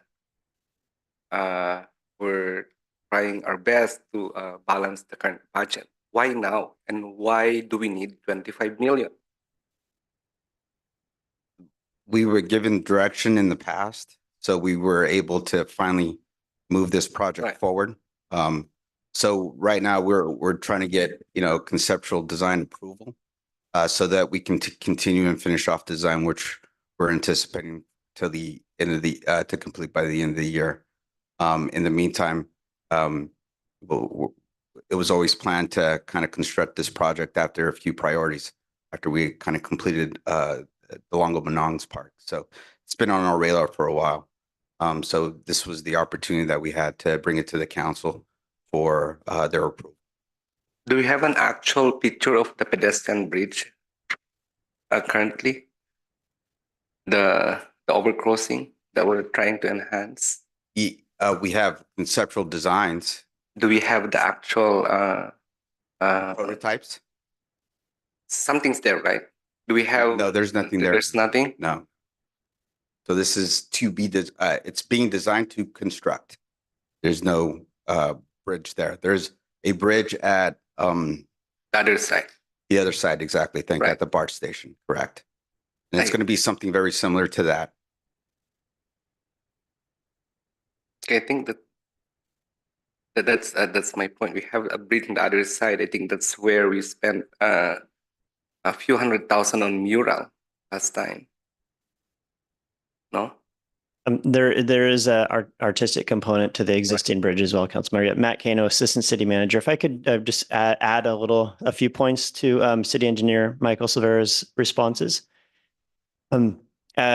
Michael mentioned TASP funding, and as we know, for the metro plan that we have out there, there's a lot of infrastructure that we need to build to have that energetic transportation, pedestrian-friendly environment with the access to BART. And so we collect fees from the development community to build this new infrastructure that's part of the plan. And so it's those development fees that are being used right now for the current phase of the work. We do not ever plan on using any general fund money for this. Our plan is to solely use development fees that are collected in the metro area for the purpose of constructing this infrastructure, as well as any possible future state or federal earmarks or grants. The transportation world is the one area where there are frequently significant grant dollars available, especially from the federal level. And as mentioned before, the team did apply for the RAISE grant through President Biden's Infrastructure Act recently. We hope to hear next month. If we don't get that, we have some other ideas in the hopper for future grants in future years, since this would be a shovel-ready project. Do we have a study on the utility of this extension and the enhancement that would later on serve the building community and expanding task area? Do we? If I may, Councilmember Barbadillo, going all the way back to the beginning, when the transit area specific plan was adopted, all of this infrastructure was envisioned in that plan, and then it was also incorporated into the current metro plan. So it really goes to the planning stage, and the plan calls for a network of trails to connect the neighborhoods and the parks together, and this is just one of those infrastructure projects. So this is just the latest phase in, or the next step in toward eventual construction of the bridge. But we have the plan, and then we do these conceptual plans so that we have a shovel-ready project. If a grant comes up and we don't have anything ready to go, then we're not very competitive. But if we have a fully developed plan, including the artistic enhancements, then we can compete for those grants. So that's where the initial origin of these infrastructure projects come from. Thank you for that. So it's good to know that even if this was planned prior to the amendments and rezoning we had, it still is a vital component of the regional plan that's carried on to those rezonings and putting together the specific areas. Is that right? It's part of the one that we just. Yeah, and part of that plan, we often look only at the land use part of the plan or the design of the buildings part of the plan, but this infrastructure is also a really important part of that plan. And when it's done, the planning department and the engineering department work on what's called the basic infrastructure plan. And they have a full list of about, 20, 30, 40 projects there.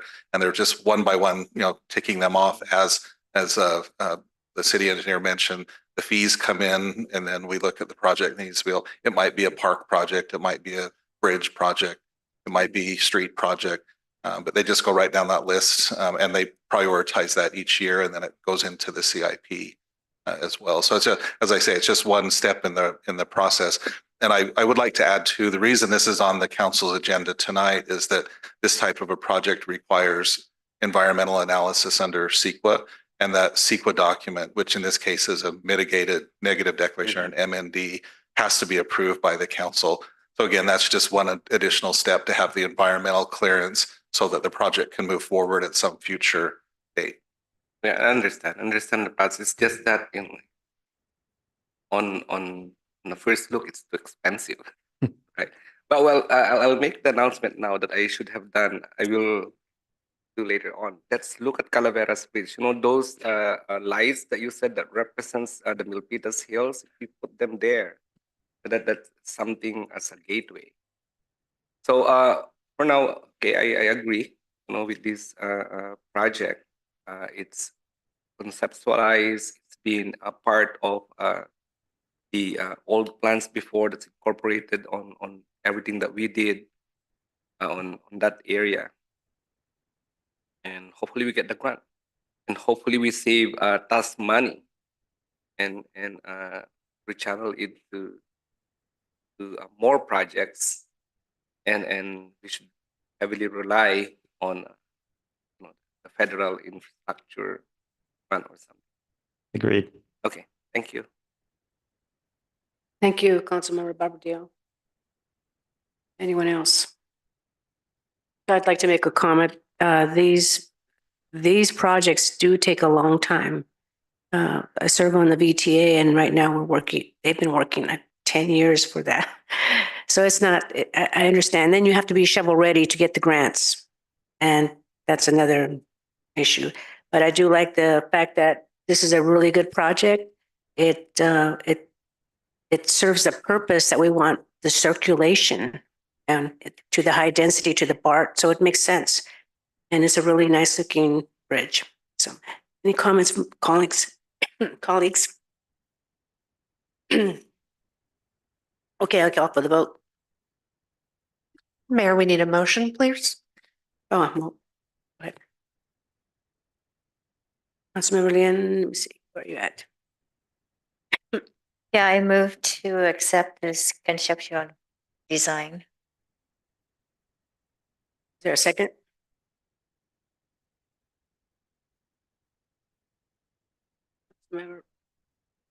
Councilmember Barbadillo? I'll second the motion. Okay, so it was moved by Councilmember Hanlin and seconded by Councilmember Barbadillo. Now we'll call for the vote. May I clarify the motion before we move forward? The staff's recommendation was not only to accept the conceptual design of these two projects, but also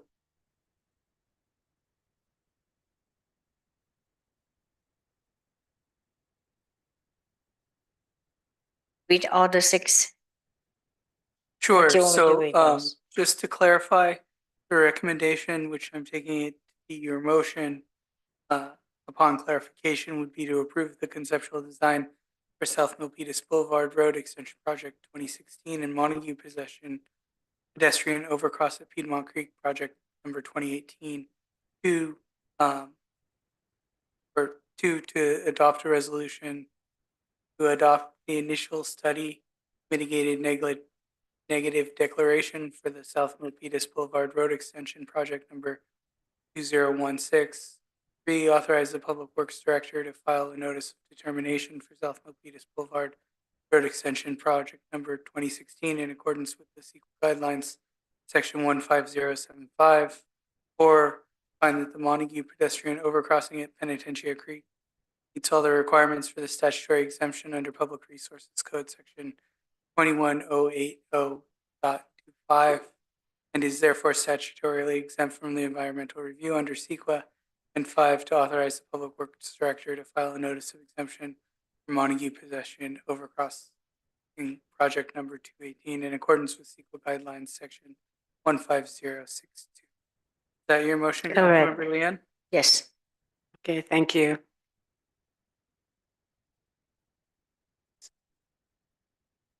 Thank you for that.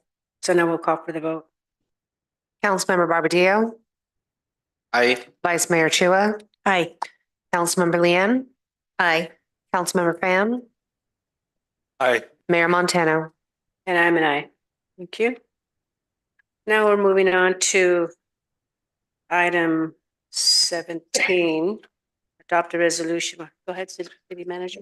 Thank you, Read Mayor. the title. Item number 17 is the annual review and approval of the city's fiscal year 24-25 user and regulatory fee schedule. We have the city's fee consultants here, and I also believe we have our Assistant Finance Director, Gabby, saying here to introduce them, and they will present the staff report. Gabby. Good evening, Mayor, Vice Mayor, and Council members. I am here tonight along with our consultants, Clear Source Financial Consulting, Terry Metzen, to present a draft report of fiscal year 2024-2025 user and regulatory fee schedule. Luz apologizes that she cannot make it to this presentation tonight. The city partners with Clear Source Financial Consultant to provide an update on the fee schedule for the upcoming fiscal year 24-25. Later on, Clear Source will be providing a brief overview of the annual fee schedule update. Clear Source has been assist us with fee schedule update services since 2018.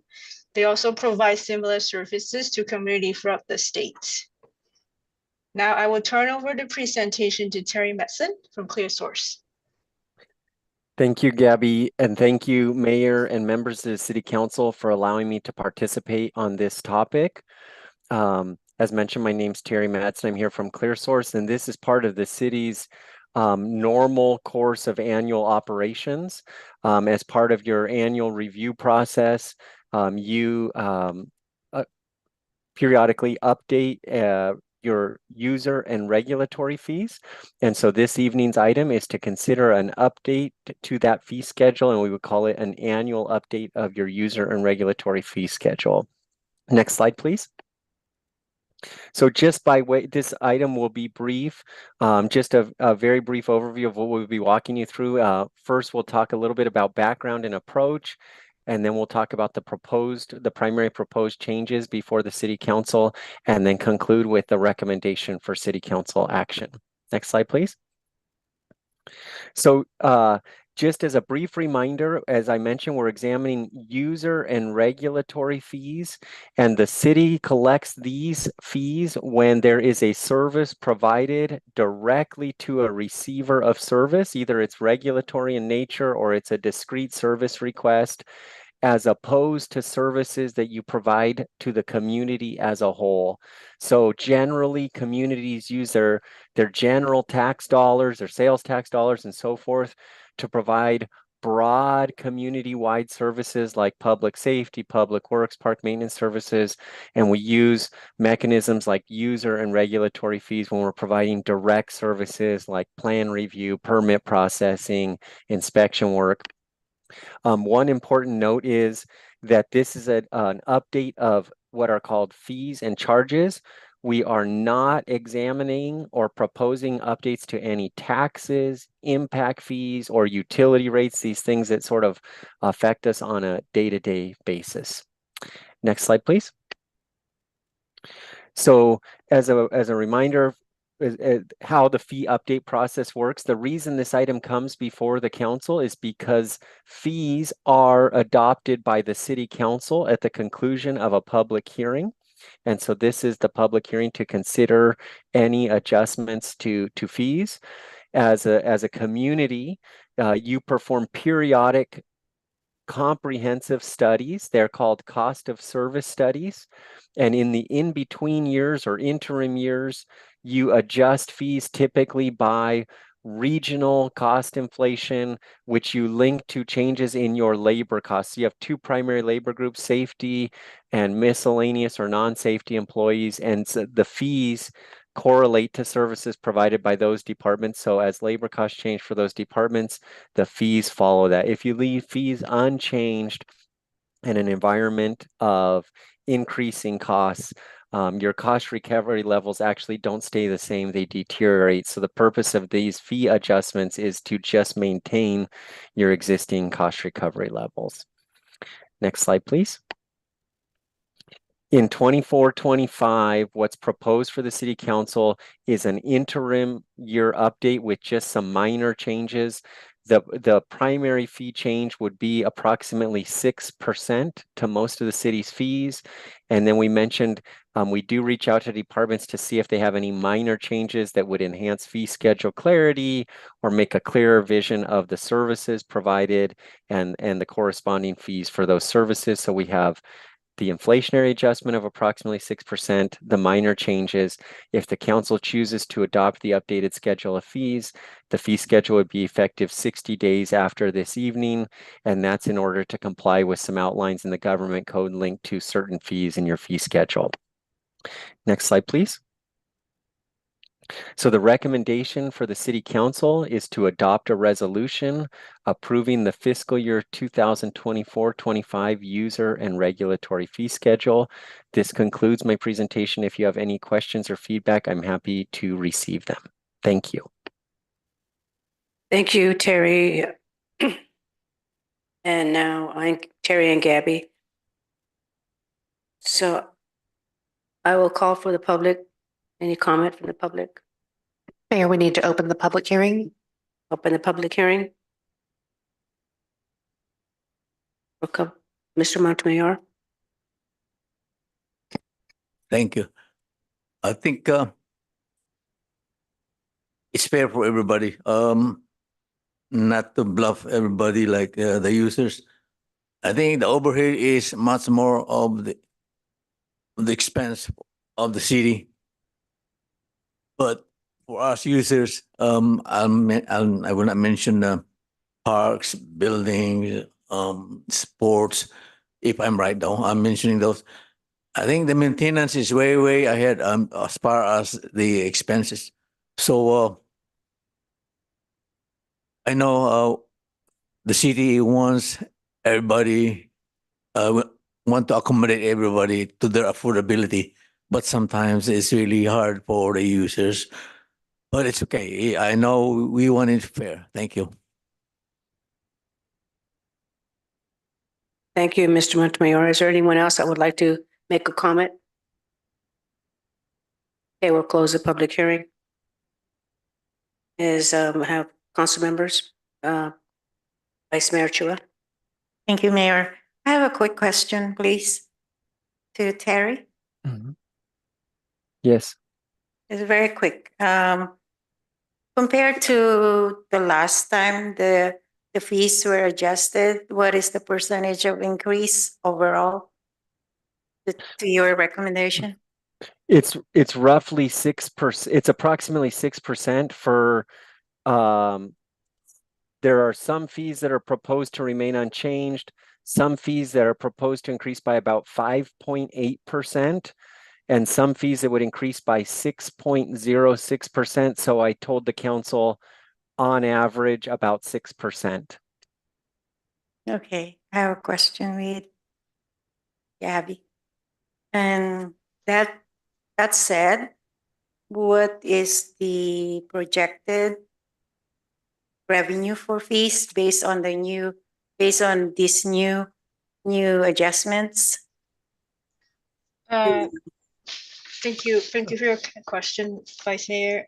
Currently, we're projecting approximately about 700,000 per year with this new, if we approve this fee schedule tonight.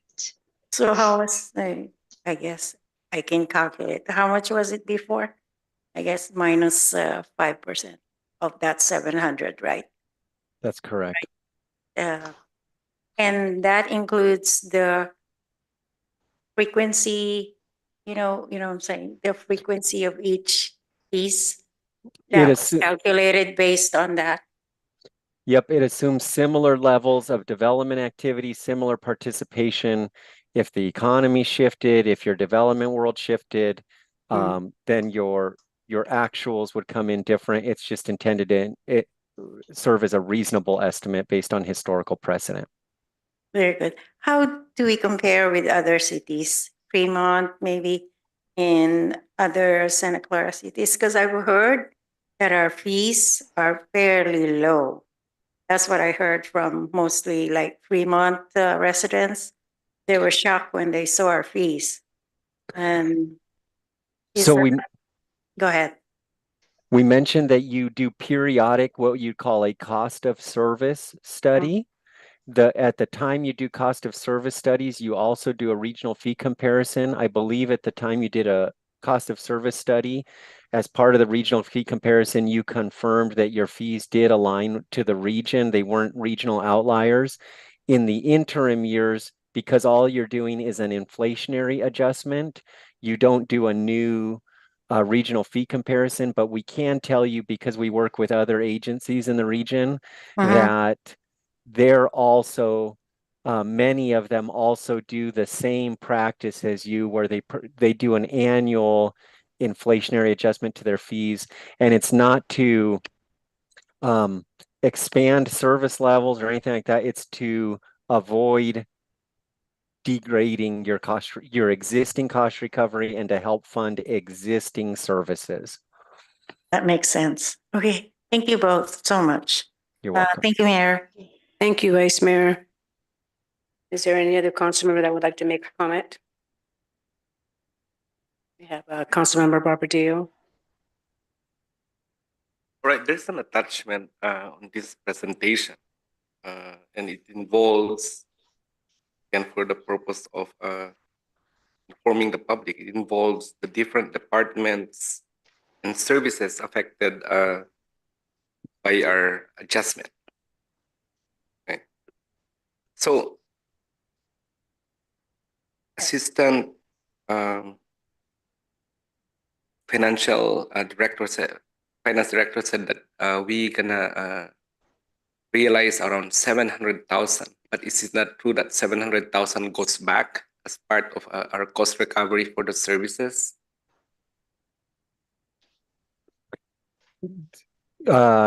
Gabby, I'm happy to chime in. I'm not sure I'm understanding it correctly, but I'm happy to chime in. So the idea is that if you, based on your existing fee collection levels, if you adjust the majority of these fees by approximately 6%, it will result in a fiscal impact to the general fund of about $700,000. That's an inflationary change to this fee revenue. But is that what you're asking? And yes, it goes to the general fund, yet it will be used to recover the costs. Very clearly, it's intended to be used to fund the cost of these specific services. So I'll give a specific again for the public, right? If you go and rent the dance studio, so now with this cost, with this adjustment in user fees, it's gonna cost $500 now to rent that. I'd have to check the exact fee You for the have to dance trust me. studio. I'm looking at the lease. I'm just making examples on each and every department that would affect a simple person in the community. Somebody builds a house, you know. I'm looking at the building and safety housing list that you have. Yes.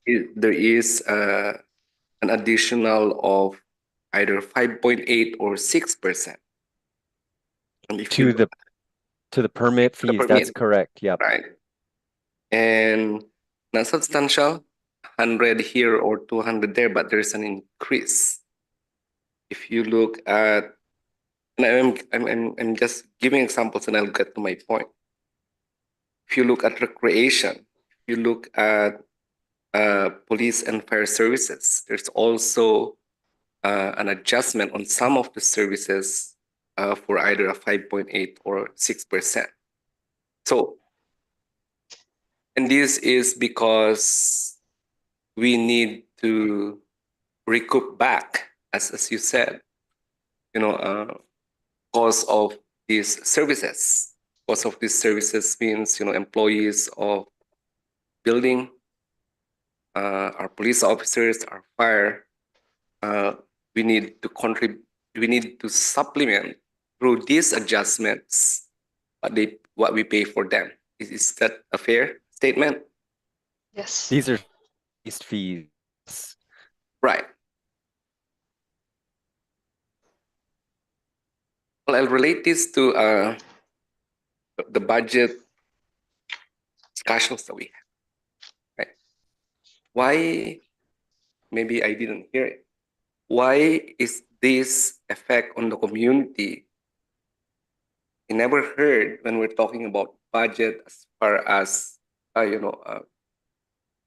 compensations of our employees, expenditures that we spend. Why are we hearing this just now on the reason of we have an inflationary increase in the concept of cost recovery? Is not important? Yes, 700,000 we gain, but hey, it's an extra cents and tens of dollars that we're gonna recoup back from every Dick and Harry in the community. May I chime in just for point of clarification, council member? Of course, please. So the whole idea is you would not recover it from every Dick and Harry in the community. You would only recover it from those that are actually receiving the services. So if I remodel my kitchen and I benefit from the remodel, I benefit from the enjoyment of the new kitchen, I benefit from the enhanced property values, and the building code requires review of plans, inspection of the construction, and so forth. What you're saying by adopting these fees at cost recovery levels is that my neighbors would not pay for the cost of my kitchen remodel. So every Dick and Harry wouldn't pay for the cost of my kitchen remodel. I would pay for it. And then by definition, you would be freeing up general funds to be used for services that provide broad community benefit to all members of Milpitas. Right. Those people, member of the community that wants a renovation, how about those who wants to use the park? Use the facility? There's no fee to go and use the park, read a book, go down the slides, have a birthday party. These are rental fees for if you're looking for some sort of exclusive access or use of city property, but not, there is no proposal to charge people for making use of just general day-to-day use of the park. Okay. I think we're not on the same page. And those examples that I gave, I'll read it to you. Page 18, number 18 of the City of Milpitas Recreation, which impacts this 5.86%. Fitness passes per visit packages is impacted by this, right? Not the parks, not the slides. Fitness passes for seniors. Sports Center Unlimited packages. Sports Center Unlimited packages for seniors. When I say use of public facilities, I'm not literally saying use the slide. All I'm saying is, why are we asking recovery, which is standard? I understand, right? Is it standard to bill everyone that uses these facilities? Not the slides again. It is the senior center. It is the packages. I think the fees you're looking at are for non-residents. So when you look at number 18. Bottom line is, is there any other way instead of recovering this percentage, it's 5.8 or 6%, instead of channeling it back to the community? Is there a way?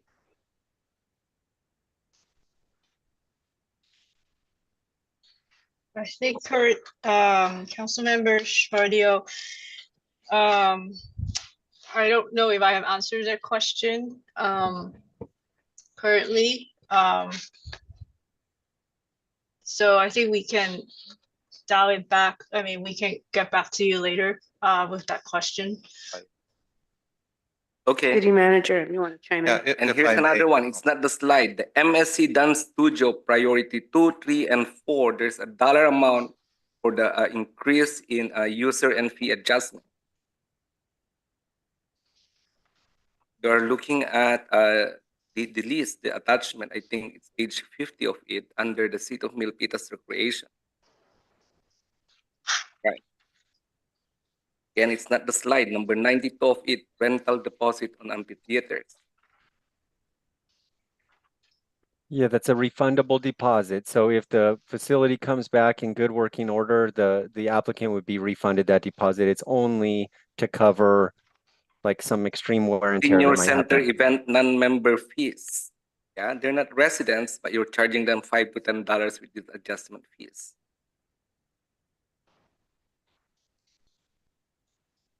But I hope I get my issue across, right? Yes, it is standard for cost recovery. One, I didn't hear this during the budget session, especially when we were dealing with compensations of our servicemen and women. Why is this not incorporated? Why was this not informed on us? Hey, with every dollar that we increase this particular compensation for our workers, sense of that will be paid by user and whatnot adjustments as presented today. Hey, Councilmember Matt Kano, Assistant City Manager. And it's a great point you make. We can continue to socialize this. We can continue to talk about this more often. As you're aware, and I won't belabor it, is back in the recession, many Parks and Rec departments nationwide were decimated and cut in half. And every modern Parks and Recreation department has gone to this cost recovery model, where for private services, where someone is renting something out exclusively, we make sure we recover 100% of the cost so that the public doesn't have to subsidize that. And for programs that are more beneficial to the public, we recover just a smaller portion. There is a city council adopted policy for that our recreation director can discuss a little bit more. But however, with inflation and cost of services as they continue to rise, we do inflationary adjustments for the majority of our fees, as was discussed. Right. Okay, I understand. As I said, it's just that, I want to minimize the effect on the public. We raise utility fees, raise whatever we can, right? If you look at the budget, there's not a substantial portion of the budget, unless that trickles down, that's being felt by the community. Now, it's dropped on us again. We're looking at a 6% addition going to be passed. Yeah, not every slide. I can't get over that. Not everybody in Milpitas will be hit by this 6%, but still, portion of the community will be hit by these adjustments on top of all the utility hikes that we've been, water, sewer, or whatever. Why it always trickles down to them? Is there any other way to recover this? My quick answer to your question, I'll just do two things that Renee can expand on if needed, is we really focus on providing the access to people who need it the most, those folks that can't afford, whether it's through scholarships or other fee programs. And that is a huge focus of our recreation department, so that it doesn't impact those folks as much who cannot afford it, to provide everybody access to programs they need. In addition, to direct answer to your question would be, in order to not raise these fees, we would have to take a portion of the general fund to subsidize these programs, which would then we would have to take that money and cut something else in the city to fund this. Okay. Well, I just wish I have known that while we're not still done with the budget. But that's good information. Thank you. I can empathize to what Councilmember Bobadillo is saying. So I did a calculation. 706% is 42,000. Is that correct? Gabby, Miss Gabby, right? I think Terry was trying to. Terry, Yeah. you want to chime in? So Yeah, no, I want to just say, is that true? Did I No. think it right? 700. 6% of that is, okay, tell me the bottom line. If you raise, so let's say you collect, I don't know the exact number off the top of my head, but let's say you collect on average $10 million in fees, and you raise those fees by 6%, you're going to find $600,000. That's what we're saying is you collect in the neighborhood as a city because of your population size and the development spectrum you're dealing with, millions of dollars to offset the costs of service. So it's not 42,000 in fiscal impact, it's 700,000 because you're dealing with $10+ million of annual revenues that you're inflating by I see. cost inflation. Okay. So the 700,000 is the 6%. Is that correct? Correct. There you go. That's a correct statement. Okay. So, okay. Now I got the picture.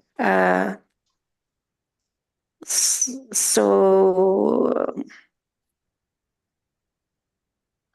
we have to find 700,000 if the concern of Councilmember Bardillo is why are we doing it? Why are we increasing? I understand because of inflation and also cost of service, but I think because it's directly impact the residents, we need to find a way to find that 700,000. I don't know. I'm just thinking aloud. I have to think some more. Mayor and members of the council, in case it matters to you, you will notice that most of your recreation fees are proposed to remain unchanged. There's just some new categories that are added to capture non-resident fees and so forth. The majority of fees that are proposed to change by that 6% would be what you would consider development-related fees. So construction, entitlement review, engineering review, and so forth. It's not the recreation fees. If you look at the recreation fees, for the majority of those fees, if that's your concern, you'll see the change is identified in the far right-hand column of as zero for many of them. So in that sense, maybe separate out the ones that are non-developmental fees and see how it goes. If it's They've already been separated out. That $700,000 is already accounts for the idea that the rec fees would remain unchanged. Oh, really? How come that was not mentioned? It's in your agenda. It's in the fee schedule. Every single item in your fee schedule shows what percentage it's proposed to increase or whether it's proposed to remain unchanged in the attachment that you're being asked to adopt. Oh, I got it. Councilmember Han just showing it to me. So in that sense, I mean, okay, let me think about it. Thank you. Thank you, Vice Mayor. Is there any other council member that would like to speak on this item?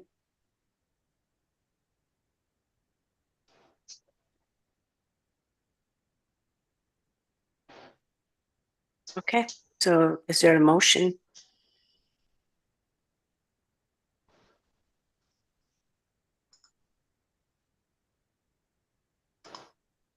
Seeing no more members, I want to discuss this. Is there a motion?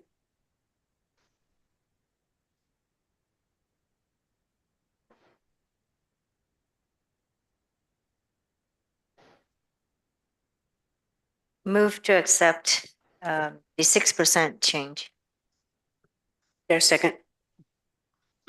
Councilmember, the motion is to adopt a resolution. Adopt the resolution.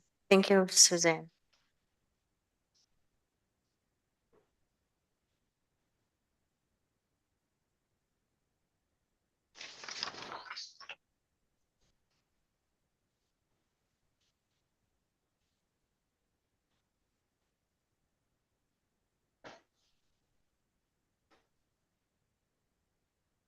So there's no second.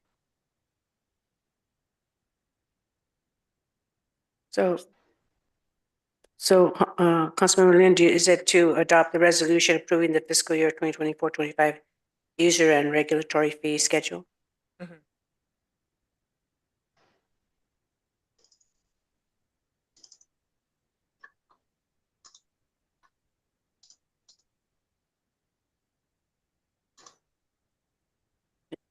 Vice Mayor?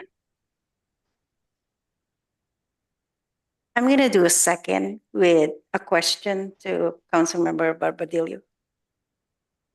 Go ahead. Councilmember Barbadillo, is there a specific concern that we can discuss?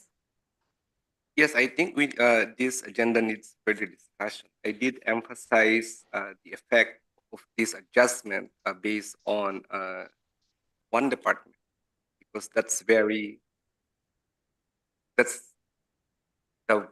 very department that affects the city. But indeed, you look at each department on the list, from planning, building, all the way, there are increases, 5.8. And maybe our consultant is right? You know, you want to improve your house, you want to build a house, pay this amount. But the impact of it is we're passing costs to the community. What happens if my hard-earned dollars, I want to build an ADU?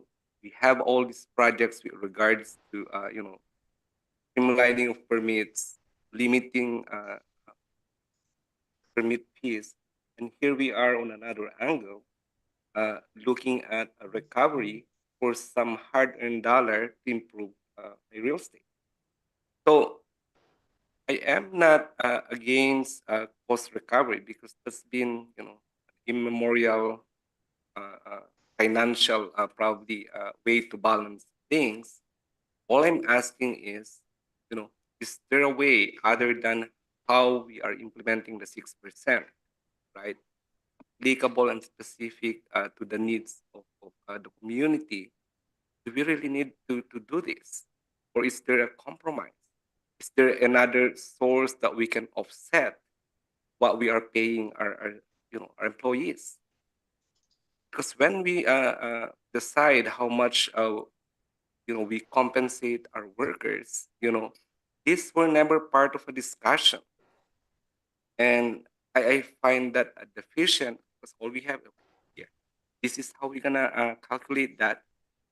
But at the end, like tonight, the ball was dropped. We're asking 6%, regardless whether it's applied or important to the community, right? We're recovering it from the people. On top of everything that's going on, how many increases do we have with utilities? Again, I'm repeating myself. So I think we have to revisit this. All due respect to our consultant, right, who probably have indexes or studies to rely on about if we can explain very specific, applicable to Milpitas with all the things that's going on, then maybe I will agree with the cost recovery and adjustments, but not tonight. It's just that I can't just digest it.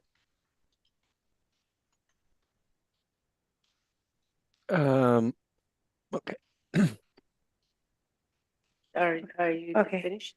I'm No. done. Thank you. Thank you, Councilmember Bobadilla, for answering the question. And I do agree that I think we need further study or discussion. I understand your point now. So that's where I stand. Thank you. Thank you, Vice Mayor. Yeah, I do have another comment as well. So regarding with Councilmember Barbadillo, I too am concerned about we have a high inflation now. I mean, gas prices haven't gone down. We talk about cost recovery, but where is the cost recovery for the residents?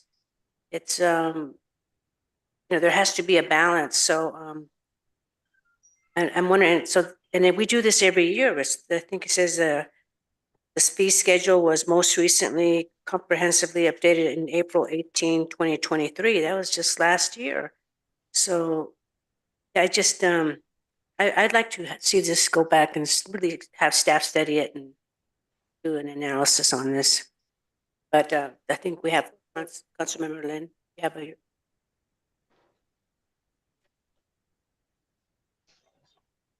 Mayor and members of the City Council, again, just in case it's helpful to you, and we have no interest in the outcome of this. So really, it's at your discretion and direction, but just in case it's helpful, we mentioned that other communities in your area do an annual inflationary adjustment of fees, and they frequently use what is considered a common industry metric. They call it consumer price index for all urban consumers, the prior year annual change in the consumer price index. If you did decide, I want to do something, but I don't want to do what is proposed, and I don't want to have to go through a re-noticing process, the prior year annual change in the consumer price index for your region, specifically San Francisco, Oakland, Hayward region, was right about 3.6%. If you wanted to, you could direct staff to adopt a modify. So you know how staff provides you with alternatives? An alternative could be wherever in the fee schedule there is a proposal of some increase like 5.8% or 6.06%. Instead of doing that percentage, you would adjust fees by 3.6%, which is in line with your own regional cost inflation. And the reality is, even if you say, I wish I would have known this during labor discussions and so forth, the reality is what we hear from community after community is, even apart from labor, there are factors outside of your control as a city that you are being faced with, like increases in insurance premiums, increases in utility costs, increases in fuel costs, so forth. So that would be an alternative. So you could leave the fee schedule unchanged, or you could increase, but you just can't go higher than what was noticed. You could recommend something lower than what was noticed. And in this case, it would be like 3.6%. Thank you, Terry, for that, those comments. Vice Mayor, you have a comment? It's just, well, we are in the process of the budget, and we're at the way we're gonna approach this is maybe we can look at that $700,000 someplace else. That's what we're saying. And we're gonna look into it again. It has to come back. Whether we decide it's half of the 6%, 3.6, whatever, well, we need to get more information. If we can get some, I don't know, but if we can get another source of funding for this, then we need to explore that. That's all we're saying, I think. Thank you, Mayor.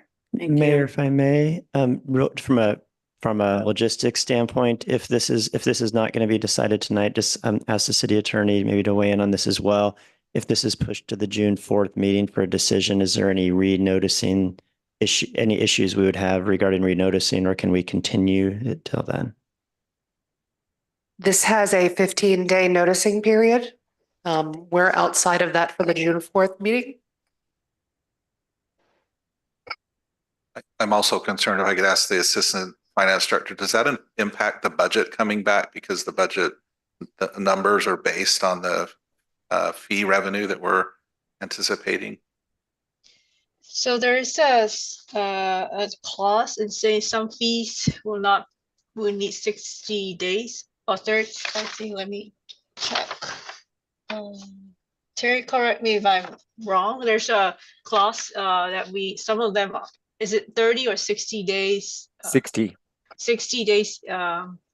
So we have to wait for 60 days before some of the fees may have to go effective.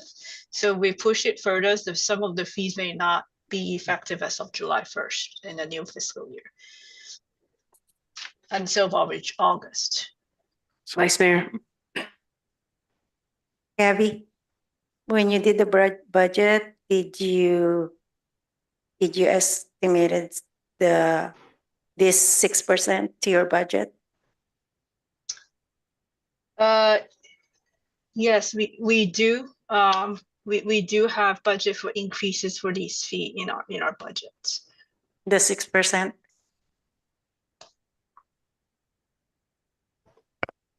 Yes. Okay. Well, can I ask a question then while we're in discussion? Councilmember Badillo, would it be okay with you to have 3.6%? Would that work?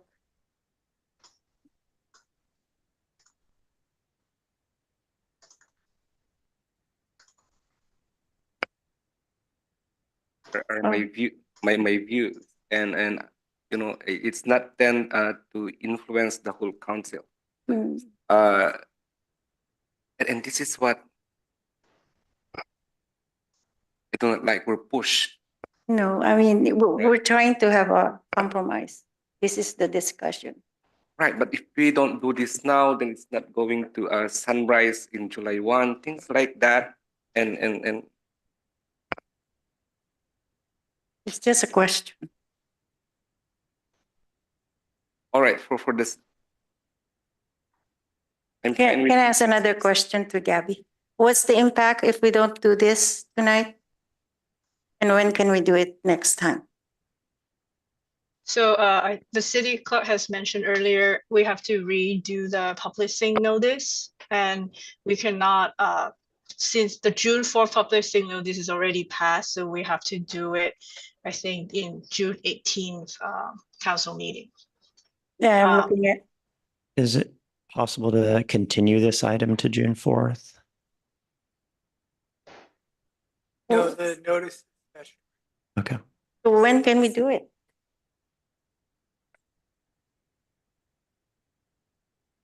Next meeting we would be able to have this is June 18th. June 18th. So be it, June 18. I'll just warn the council, it is a very full agenda that night as it's the last agenda for the June meeting. And I do want to add, for clarification, these increases are inflationary. So we're just, and we've heard the word cost recovery bandied around. So we do that because we have a certain number of staff members and then they're paid a certain wage. And then all of that is built into the budget. And these numbers are also part of the income side of the budget. So we're trying to balance that out. If, you know, in order to keep up with inflation, we have to adjust our fees accordingly. The low number, as you heard tonight, is 3.6%. This is a little higher than that because we're trying to keep up with the inflation. And what I'm getting at is the number of employees that we have is based on the workload that we anticipate having. And we hear a lot of the times about being business friendly and making sure that our permits the flow of the permits through the process is quick and clean and efficient. In order to do that, we have to have a certain level of staff. And in order to have cost recover for the level of staff that we have, these are the numbers that the consultants have come up with. So the other thing is, you know, months from now, we'll be back. And if we are not keeping up with inflation and we don't have the income coming into the city to pay for the staffing to meet the workload, then the result will be cutting of staff members, because that's the only other way that we will be able to balance the budget at that point, because our income will not be keeping up with the amount of work that you have asked us to do. So just a warning. Just one question. So I heard the 3.6 as the CPI.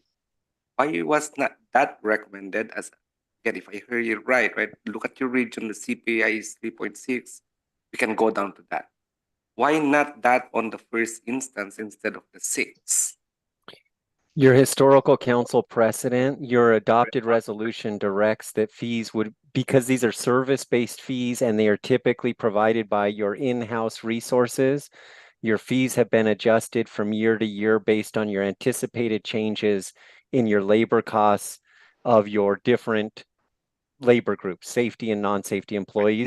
So it was intended to be an even more refined approach than regional CPI. It was intended to reflect Milpitas specifically, not just the region. Right, but the CPI is 3.6. You are recommending 6. Because that is the forecast change in your own city's labor costs. And the challenge, if we don't increase them by 6, that means folks that aren't using these services will be subsidizing through the general fund, building permits and things like that, that people would be getting. This does ensure, as the precedence has been set with the city of Milpitas, that we recover the costs of those services from the people that are actually receiving those special services.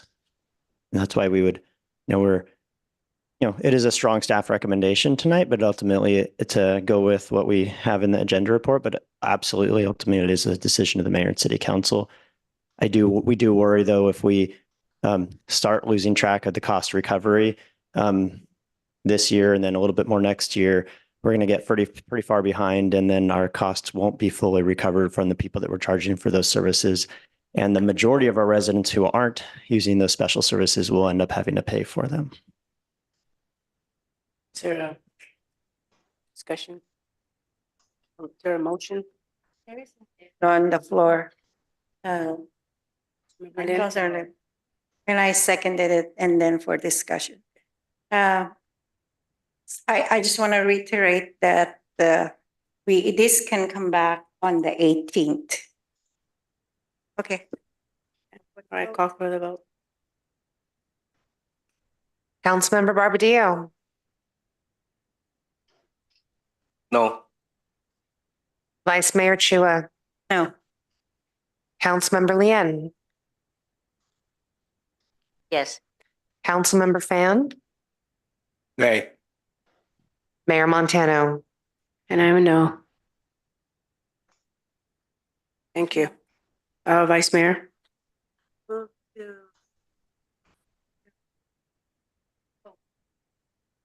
Attorney, can I make a motion to review this on the 18th? Or we can just agendize it without a motion? You can agendize it without a. Okay. Okay. Hey, the next is Community Services and Sustainable Infrastructure. City Manager? Thank you, Mayor. Our last item tonight is a presentation from the Bay Area Air Quality Management District, or BACMed. Staff is here to present the results of the odor attrition study that was recently completed by BACMed. And we have our Public Works Assistant Director, Elaine Marshall, here to introduce the item. Good evening, Mayor and City Council. I'm Elaine Marshall, Deputy Public Works Director. I'm here tonight to introduce Viet Tran. He's the Deputy Executive Officer of Public Affairs with the Bay Area Air Quality Management District. We have invited Viet and his colleagues who are joining via Zoom to provide an update to the City Council on the South Bay Odor Attribution Study, as well as their key findings of their report and next steps. With that, I'm going to hand it over to Viet, and I'm hoping that his colleagues via Zoom are being added. Thank you, Deputy Director Marshall. Good evening, Mayor, members of the city. Pardon?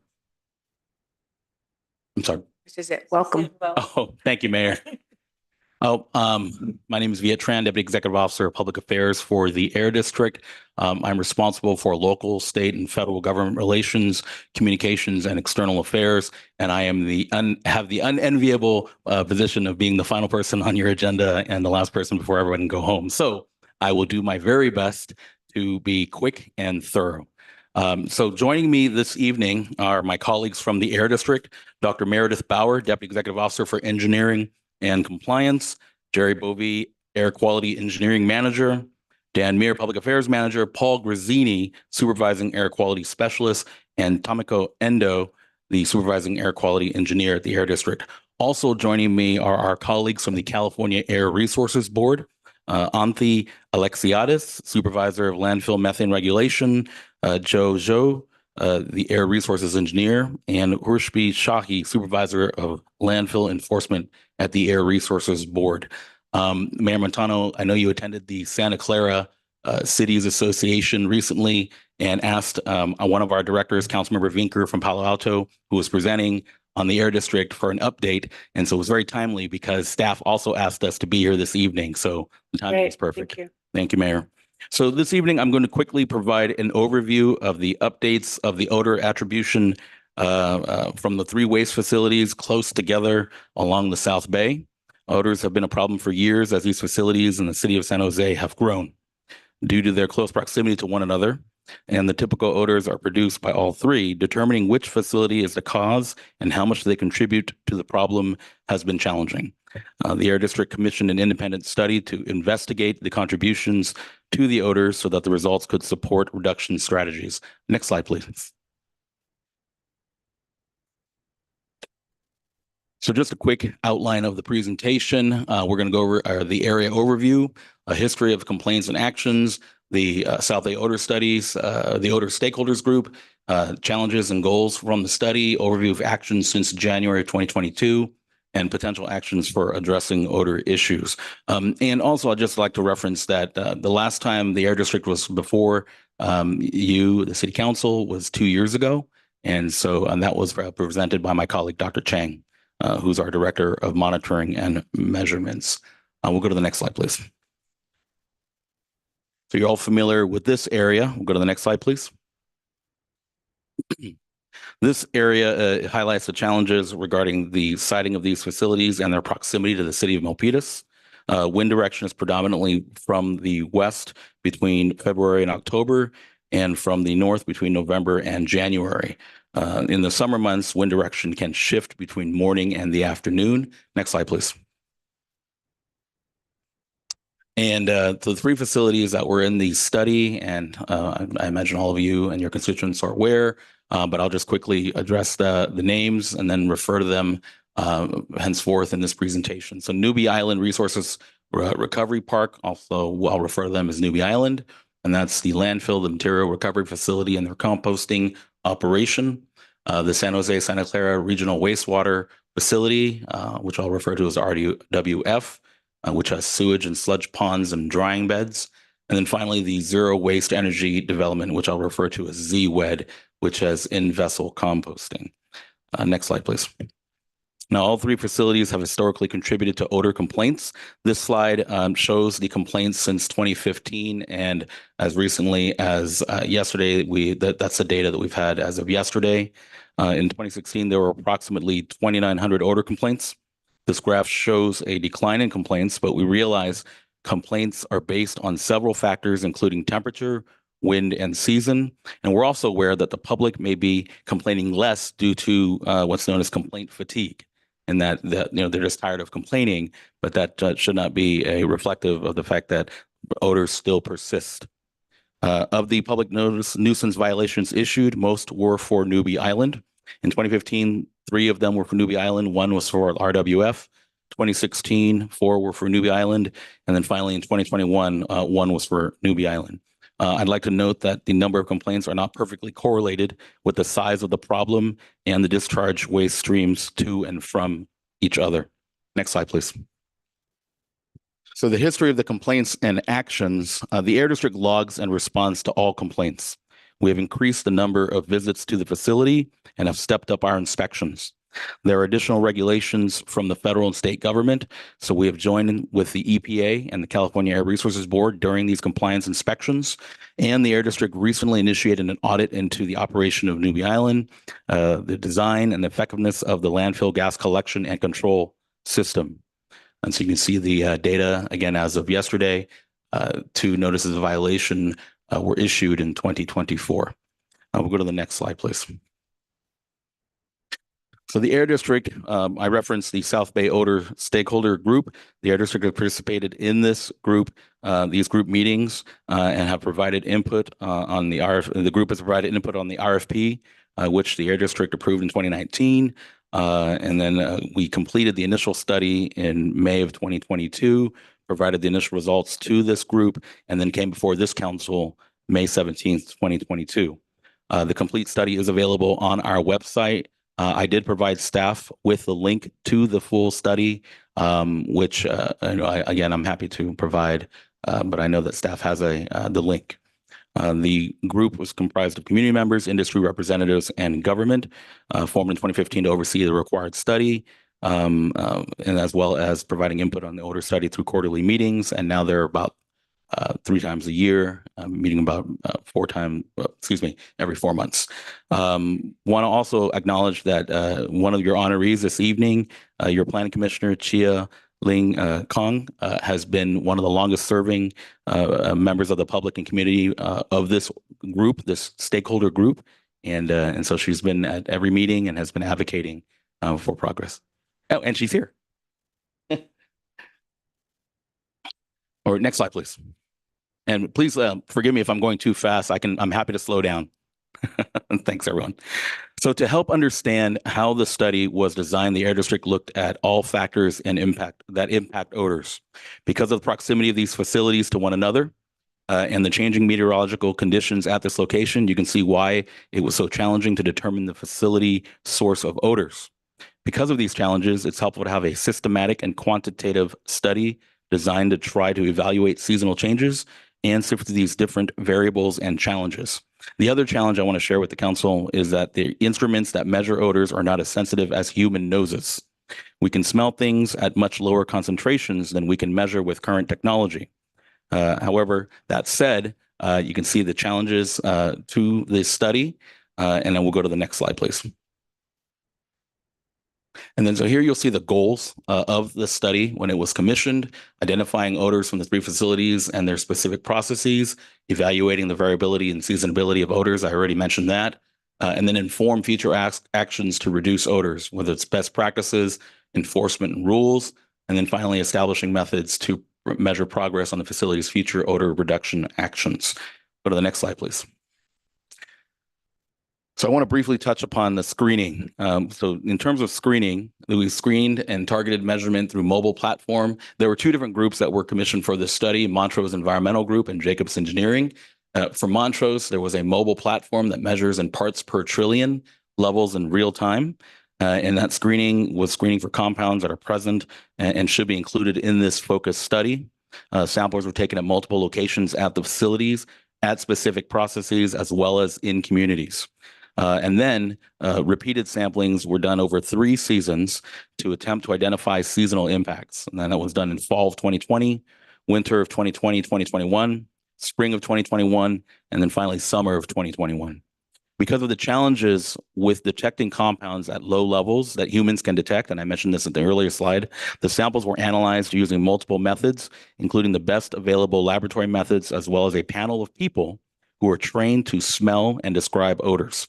We analyzed area source, point sources, interior spaces, and surface area sources, including flux chamber sampling, bag sampling, sorbent media sampling, handheld sensors, laboratory analyses, and odor profile method, and finally proton transfer reaction mass spectrometry.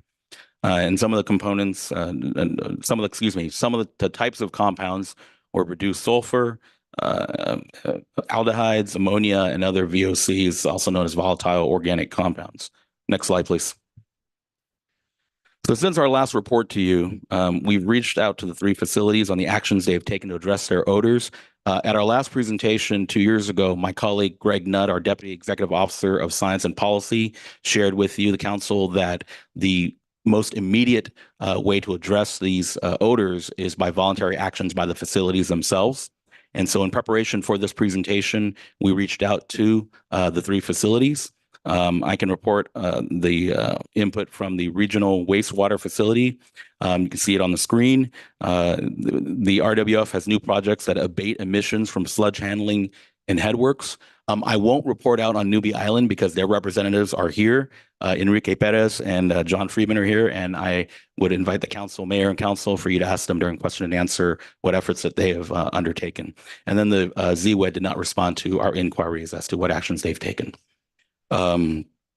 So these voluntary measures, there are voluntary measures beyond those that I've listed, and also could be implemented by these facilities to better control odors. I'll go to the next slide, please. And I want to highlight the enforcement by the U.S. EPA. Federal regulations for landfills include the emissions guidelines and new source performance standards, plus the National Emissions Standard for Hazardous Air Pollutants.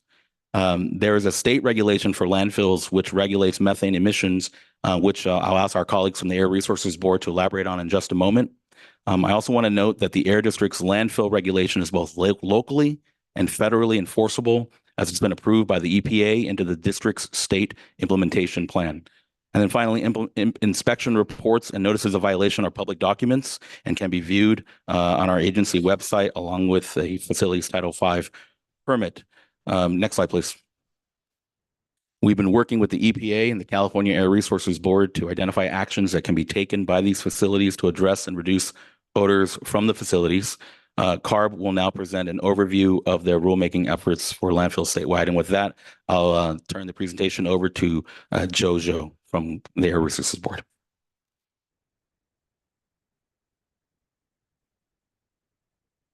And Joe, I think you're on mute. Also, could we, Madam Clerk, could we put the presentation from the Air Resources Board on the screen, please?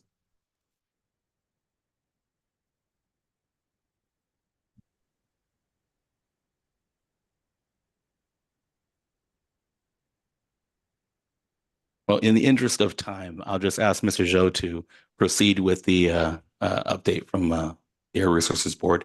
And then if we can get the presentation at a later date. Oh, here it comes. Yeah, very good. Thanks for the introduction, Viet.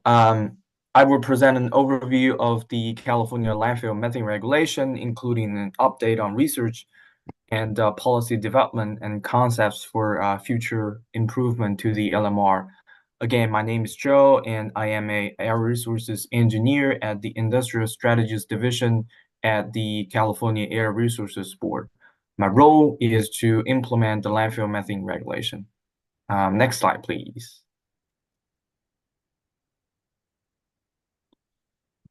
The landfill methane regulation, or LMR, is one of the first climate regulations enacted in response to the Global Warming Solution Act to achieve immediate, cost-effective greenhouse gas emission reductions by controlling methane emissions from municipal solid waste landfills. Methane is a potent climate pollutant, and reducing methane emissions is considered one of the world's best chances to slow the pace of temperature rise in this decade. We are proud to say that we have established the most stringent threshold in the nation for landfills to install methane controls.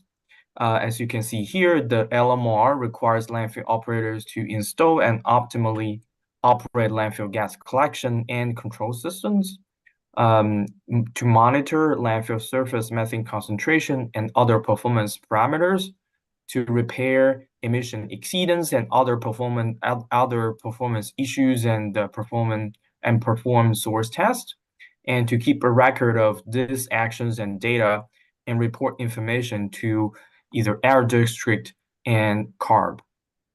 With more than 10 years of experience implementing the LMR and conduct research to better understand methane emissions, we have identified some opportunities for improvement in the way landfills are monitored and regulated so they can contribute to achieve the state's ambitious methane emission reduction goals. Next slide, please. For more than a decade, CARB has undertaken or supported a variety of research projects regarding landfill methane emissions. As shown in the figure on the right-hand side, this study have employed a wide range of different technologies, such as aircraft, mobile monitoring vehicles, statewide monitoring towers, and on-site sensors, which span geographically scales from individual landfills to statewide surveys, and a wide range of temporal scales from hours to months of monitoring. Overall, research have shown that landfills are very complex systems and a wide range of factors, including atmospheric, operational, biological, chemical, and physical conditions, may contribute to variability in rate of organic waste degradation, methane generation, capture efficiency, and emissions. In December 2022, CARB has hosted a workshop summarizing results from these research studies and the current state of landfill methane emission science in California. In May 2023, CARB hosted a workshop presenting staff's idea to improve the stringency of the current regulation. We encourage anyone interested in the concepts and new monitoring technologies to explore the recorded presentation from the workshop. Next slide, please. Here we present a few examples of ideas that we are considering to further improve the LMR. We break the area of improvement to three major categories: enhance landfill gas emission monitoring, use best practice to operate landfill gas collection and control systems, and standardized data reporting requirements. To enhance landfill gas emission monitoring, CARB plans to require landfill operators to repair leaks that are notified by CARB that a leak has been detected by the upcoming CARB-sponsored methane detection satellites. We also plan to set more stringent methane emission limits, increase the monitoring frequency and coverage to find more leaks, confirm that repairs are effective, and to ensure prompt installation of new gas collection wells. To improve the operation of landfill methane controls, CARB plans to limit system downtime and add prescriptive requirements to address common source of large leaks, such as working phase and construction areas, which result from gas collection system downtime. In addition, we plan to require landfills to use a standardized data reporting format, which will facilitate more efficient compliance reviews, allowing regulators to more promptly identify and address issues. Next slide, please. Finally, would like to show you a case study conducted by researchers from the nonprofit organization Carbon Mapper and NASA's Jet Propulsion Lab. This study used remote sensing technology to locate where gas was escaping and estimate methane emissions from the Sunshine Canyon landfill just north of Los Angeles. The blue line in the figure shows a number of odor complaints from the nearby community, and the red dots represent an estimate of methane emissions from some of the large sources in the landfill.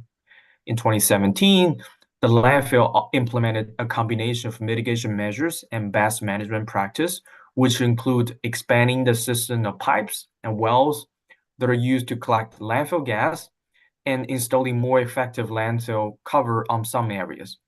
As shown in the figure, this improvement led to reduced landfill gas emissions from those large sources, as well as fewer community odor complaints. Please note that CARB does not use this approach to estimate methane emissions from landfills due to uncertainties and limitations of the remote sensing technology. Nevertheless, we see that there is a significant decrease of emission estimate after the improvement. The landfill also reported significant increase of landfill gas capture following the improvement, providing further supporting evidence that less gas was emitted from the landfill.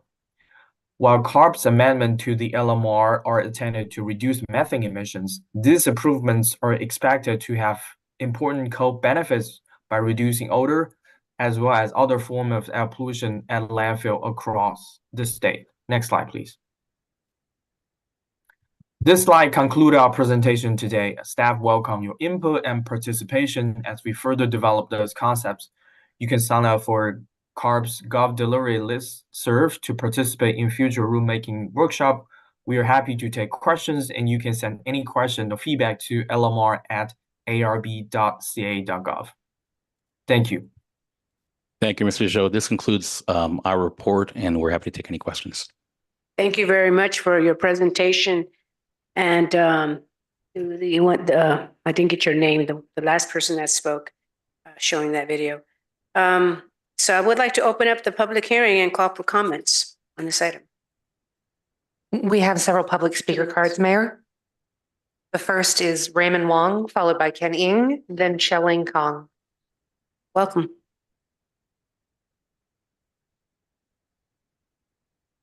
Thank you for this opportunity to speak to you.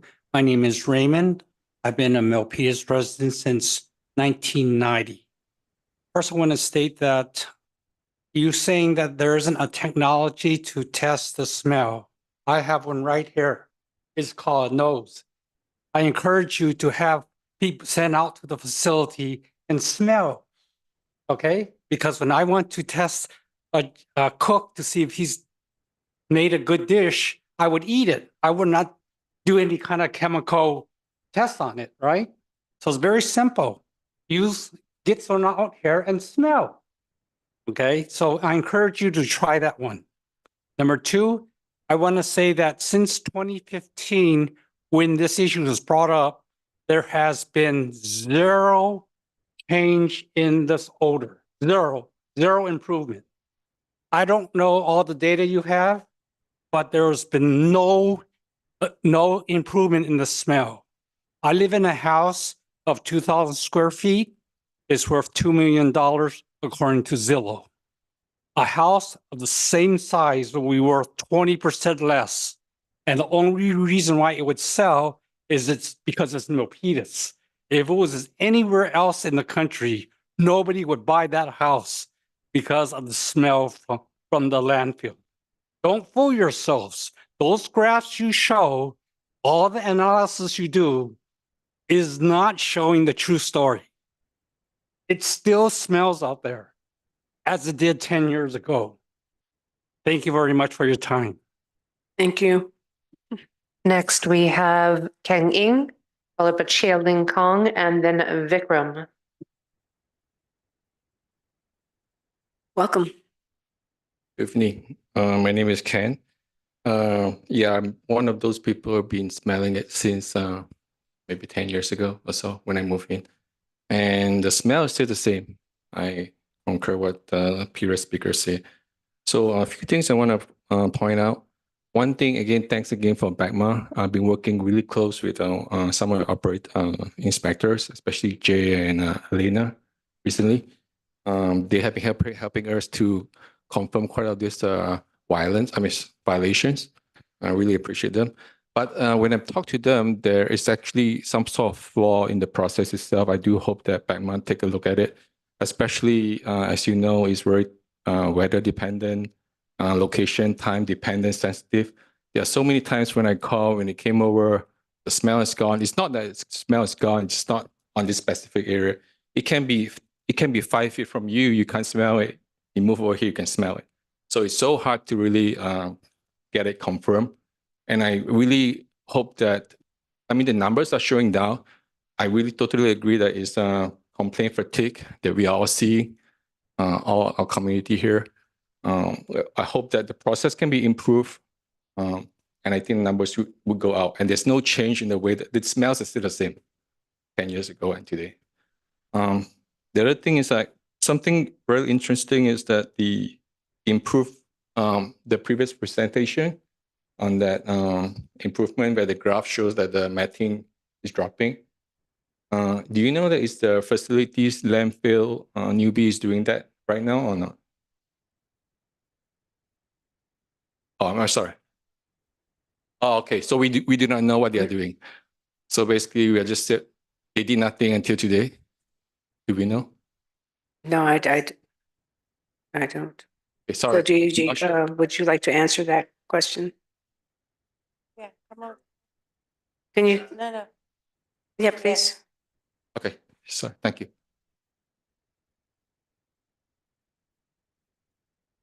Welcome. Good evening, Mayor and members of the council. Public, good evening. My name is Enrique Perez. I'm the general manager over at Newbie Landfill. And, you know, I could summarize on everything, and I think it would answer a lot of questions, particularly this last question that we had. We do have a gas collection system in place, like the one that CARB outlined in there. And then we are aware, we work with CARB, we work with Bactum. You know, I'm here today to be present and transparent, just like Mayor Montano, we had you out a couple of weeks ago, and that's the message that we have, to the community. Since the last meeting, Newbie Islands invested $2.2 million in 2022, $2.5 million in 2023 improvements to the gas collection and control system, which was outlined in the presentation from CARB. Right now, we're budgeted to invest more than $13 million in our gas collection system within the next 5 years, and a total of $31 million in future plans spent to that particular system, which is a collection of methane at the landfill. Since then, in 2024, we hired an additional environmental specialist to assist and oversee our efforts related to surface emissions monitoring, which is related to the collection of gas. In terms of landfill gas recovery, since our last meeting, and I'll talk about the figures, which are standard cubic feet. In 2022, our total flow volume removed from the landfill was 1.9 billion standard cubic feet. That's the measurement used to measure the amount of gas collected. In 2023, the total flow volume removed was 2.3 billion SCF, which is 21% higher than the 2022 total flow volume. In 2024, we project to remove 5% total flow volume more than 2023, which is last year. And these projections are based off of the total flow removed in Q1 of 2024. We believe the increased flows are a strong indicator that the gas collection and control system improvements are having a positive impact on the odors. In terms of odor control devices, since the last meeting in June 2022, Republic Services has utilized an odor neutralizer to supplement our our landfill's environmental control systems. We've also conducted air dispersion modeling that reinforces its effectiveness, and these systems are maintained and serviced by a third-party contractor, and they're monitored on a daily basis. Since January 2022, Republic Services has invested in a chemical descaler to aid in the delivery of leachate from our leachate collection system and removal system, which is called the LCRS. The LCRS consists of vertical wells with pumps and lateral drainage pipe. This additive has assisted with reducing odors from our LCRS by increasing the amount of leachate that is withdrawn from the landfill. This in turn increases the effectiveness of gas collection within the landfill. In terms of odor complaints, we've seen a significant decline in odor complaints since 2021. That number of complaints dropped 41% in 2022 compared to the previous year. And in 2023, there was an additional 63% reduction in odor complaints compared to 2022. We believe that this shows our overall efforts to control on-site odor and potential off-site impacts are working. We do acknowledge that there has been an uptick in odor complaints during the first quarter of 2024. We believe that impact is temporary and directly tied to the ongoing construction of a new waste disposal cell on the northeast side of the landfill. The construction work at times impacts the overall efficiency and capacity of the gas collection system in that area. That's because the site team needs to turn down the vacuum in certain collection wells, adjust landfill covers, and dig through locations where waste has already been disposed. We anticipate that the majority of the work that impacts the gas collection system will be completed within the next few weeks. In the meantime, management is committed to addressing these complaints. We take immediate action when a complaint is made by implementing changes in operations or odor control devices, and we track these changes in weather patterns and recording the data. Thank you for, I think they just wanted that one, just wanted one answer, but we thank you for, for adding on. No, I get it. I will disclose that I did get invited to go visit the site, and I will tell you, it was very sophisticated, state-of-the-art equipment, and you guys do spend a lot of money on that. And I did see those not silos, but the ones that get the pipes, the well, they collect the methane, and you have several of them. 227 right now, we believe. 227. Yeah. So I don't know what methane smells like, and I don't know what I know what rotting plants smell like, because sometimes I do smell that. But my question was, how, Mayor? I'm sorry, we still have additional public that's right. speakers. That's right. It's still public comment. Okay. Let me go ahead. The next public speaker is Cheling Kong, followed by Vikram. Hi, good evening, Mayor, Vice Mayor, and council members. I thank you so much for having BACMT here, because they are an ally to resolve this issue. And we have been in this journey for decades. I mean, this is not the first study, and we have had, this is the 7th official study in the last 10 years. And we know the problem is there. And while the facilities are spending money, millions invested into it, you can see that the improvement is coming very slowly. It's still a problem. And we continue to have spikes that can impact the quality of life of Milpitas residents for months. And then when this happened, the accountability is not really there. We know that we can file complaints and then we can wait months before anything gets resolved. I really ask you to, I don't know what is in your power to do, but you need to work very closely with City of San Jose to enforce the permit that they have. Because the permit condition clearly says that it cannot be a public nuisance, and it has been a public nuisance for decades. And one of the permit conditions also requires the facility to implement every single improvement measures that's been identified by the study. And so really, we really need you guys to be on board, working very closely with City of San Jose, working closely with BACMT and CARP to put together a timeline that we can really see mandated improvements, not voluntary. Okay, so that's my feedback to the City Council, and I really hope that, before I die, we can resolve this problem. I mean, it's been decades, and I can tell you that the fatigue is really there. You can see that if you were here a few years ago, we can pack the whole council, but today, many people have lost faith in the process because they don't see the improvement that they expect from filing complaints for years and years and years. Thank you. Thank you very much. Is there anyone? The next speaker is Vikram. Welcome. Good evening, everyone. My name is Vikram Solaki, and I've been a resident of Milpitas for last 12 years. I work in Northern San Jose, and every day in the afternoon, I pick up my daughter from school by Great Mall. I drive up North Able Street, the bridge that goes to North Milpitas Boulevard, and go home. And at each of these locations, I'm reminded that I live in a city that has experienced foul smell for decades now. In last 3 months, I have filed at least 15 complaints, and each of those have been traced back to the landfill by the inspector of Bay Area air quality. We live in one of the richest counties in the country, which is the richest country in the world. We are surrounded by cities and counties who are literally creating future every single day. And we live in the environmentally most conscious state in the country.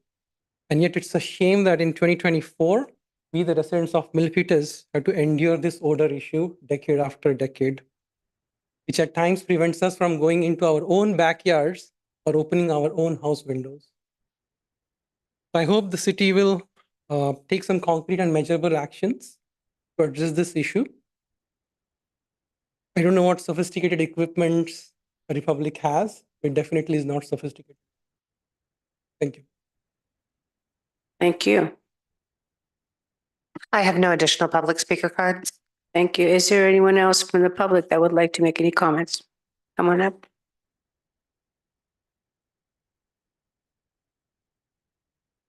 This is Ravi. I live in Milpitas for last 10, 15 years. And I think we met maybe in 2015 or somewhere 2015 and 14 with you and then Barbara Dio in order to discuss this particular issue. And then till now, I don't really see much progress in it. I still see the smell coming in. I heard the landfill guys telling about the sophisticated equipment that was installed, but I don't see any additional measures or things that they can do.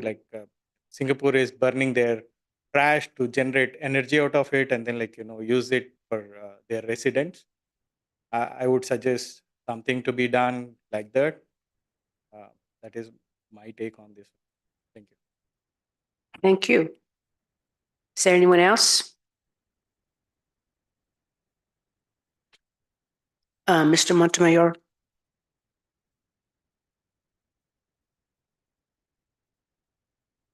I have to be honest and fair. There's a big change that is in my area. I mean, it's not much smell now. That's my honest in my area.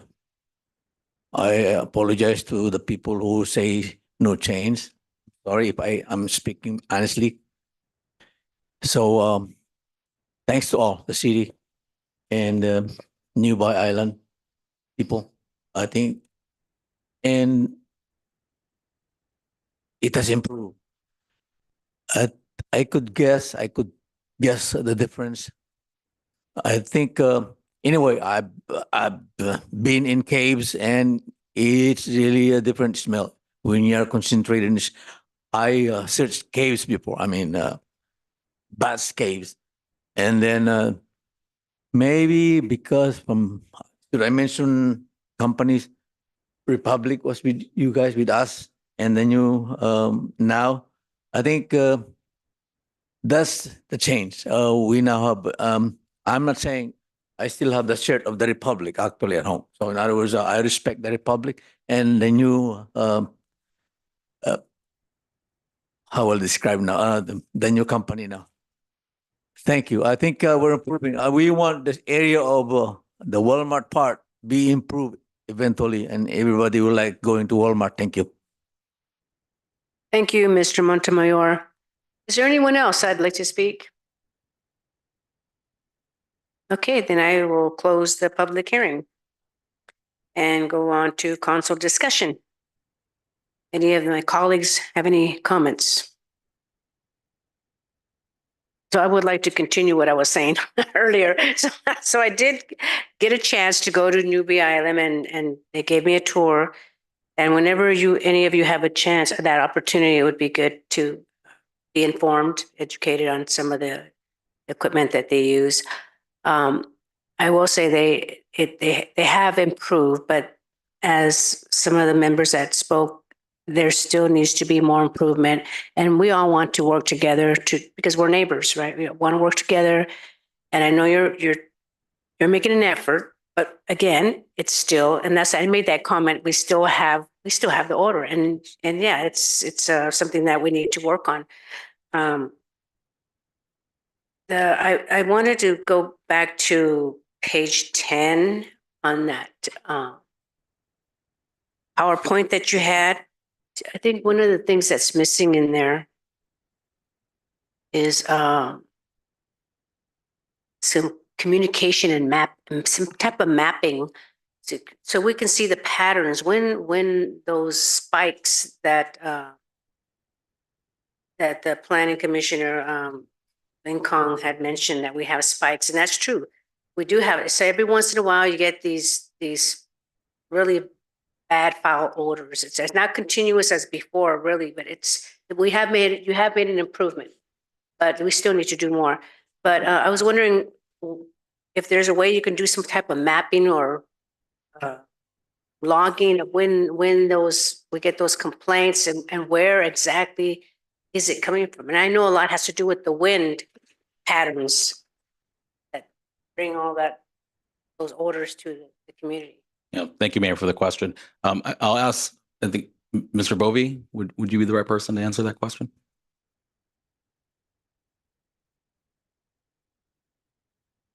Sorry, I was having trouble finding the mute button.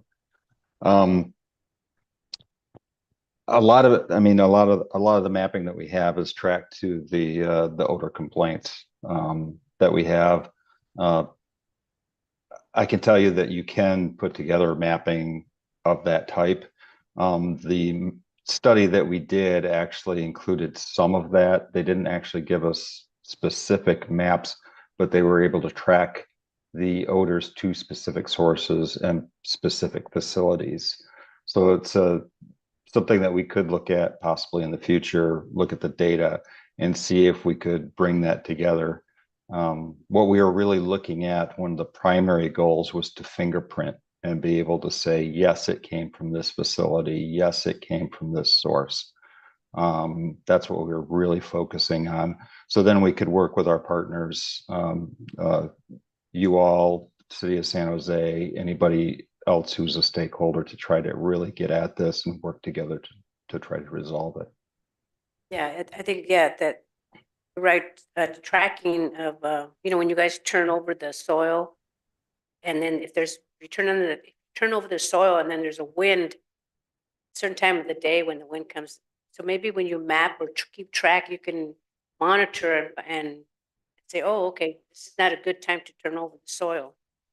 I'm not sure. I'm not there at the landfill, but things like that would help ease the smell for the residents. So anyway, those are my thoughts, but I want to thank you for your presentation. So now I'm going to go to council members and ask them if they have any comments.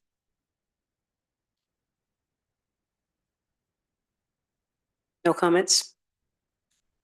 We have Councilmember Barbara Dio. Right. I remember those years. So, at the time that the height of the odor issue, some of us even went to a San Jose Council meeting and have our say, since that area is within the jurisdiction of San Jose. At that time, in fairness, we haven't have a representative of UP like what we heard today. And indeed, no personal experience, I still had smell that odor. But the difference today is at least we're talking. At least we have a backmet. They've been involved. We've been involved before, and I think today, this time, everybody is on board that it's a problem. The recent study still suggests that, We appreciate the effort of newbie for the mitigation measures that they're into. Then let's start with that. That's the difference years ago. As I said, I marched with you going to Somerset and oppose that odor. But the fact remains that it's still there, but the development looks like everybody wants to talk. With the help of PACMED, and the community, we can work together, identify more. Because if I remember it right, there's at least 3 possible sources on that side of town. One of them is just newbie. And if we talk to all of them, they being transparent on their mitigation method to satisfy at least or address at least the concern that we still have, I think that's the solution. Right? We've gone the route of lawsuits and whatnot a few years ago. And since we're willing to talk, I think that's the solution now. Let's give it a chance. Our group here who still smells it has a very legitimate issue, and the concern is still there. And the other side that we believe are exerting efforts as well. So let's facilitate that. Maybe you could invite us again to your facility, most of the groups that's in here, and show us and show them. And these members of the community are very knowledgeable, history-wise and technical-wise of what they may contribute as an idea to further alleviate the odor concern. Thank you, Councilmember Barbadillo. And as I mentioned, there has been an improvement, but we still need to work more. And it would be great if all of you can go and take a tour over there and work closely. And I will say that I do belong to the stakeholder group. I do meet there every 2 months. And so does Lynn Kong. She is there. She's very diligent in attending the meetings. So we do put our input, and we also have a representative for Roll Khanna's office that attends those meetings as well. So we are trying. And that's we're very appreciative of it. Because bottom line is we want to get rid of the odor. And so Viet Trent, this is on a side note. Did you go to school at Franklin McLean School District? Because I had a student named Viet Trent. No, I grew up in Southern California. Okay, sorry. It's the same name. Anyway, but that was when he was but thank you so much. And I think next is we'll have to make a motion now. So, receive the note and receive the file. But right here it says motion. I guess it's just information only. Okay. Thank you. And now we will go on to calling the staff for the any items that are pulled from the consent calendar. We already did that. And now any announcements? So we have, thank you everyone for coming. We'll still be working together to make sure that we get the orders in check. And Vice Mayor, go ahead. Thank you, Mayor. It has come to my attention that there has been some issues with a company called Chaparral County Corporation. There is a news article about Chaparral's treatment of its horses in San Francisco. The city and the county of San Francisco has recently rescinded Chaparral's permit to operate in Golden Gate Park. Chaparral provides horseback rides and lessons in the county's Ed Levine Park and operates the Chaparral Ranch located on a county-owned parcel near the park. I request that the city council send a letter signed by the mayor and the rest of the city council to the county administrator and to Supervisor Lee asking the county to look into Chaparral's Country Corporation's operation in Ed Labine Park and the Chaparral Ranch on the adjacent parcel. This is to show that we are solid. I mean, we are in solidarity in making sure that animals, especially the horses, are treated well. So that's my first ask. We'll go for consensus. I'm just asking for a letter to Supervisor Ottilie, signed by the entire council with the mayor and the rest of us, and also to the county administrator. Councilmember Barbadillo. Well, actually, Vice Mayor, there's already a letter that's going to be going out to the county because it's county property. Who is writing? City attorney and city manager. Oh, So how did that can you happen? How hold did up that on happen? that? Hold up on that. So No, how did that happen? Because I was the one that was contacted by the reporter. No, That's the reason this thing came up because of the conversation. We've been working on this for the last 3 days. I mean, what happened? So Gabriel reached out to me as well, the reporter, and I reached out to Ned, and we decided to write a letter because it is a county. I know, but it's supposed to be from the entire council. Well, we can have the whole entire council sign it. Because I was already quoted in the San Francisco Standard newspaper, but I wanted to bring it up and have the entire council do it. Yeah, we can sign it. Whole council can sign it. Nobody told me that. What happened? It's up to the council. We were aware that it was coming forward tonight, so a letter has not yet been written yet. We were waiting for direction. Oh, you're waiting. Okay, that's the direction, is to have everybody on that letter. Right, because it is county. The facility is on county. It's not in our jurisdiction. Okay, is that the only thing? That's my thing. Okay. That's my, Your announcement? wanna vote? Should we vote on this? Consensus? Councilmember Barbadillo. I agree. Vice Mayor Chua. Yes. Councilmember Leanne. Yes. Councilmember Pham. Mayor Montano. Yes.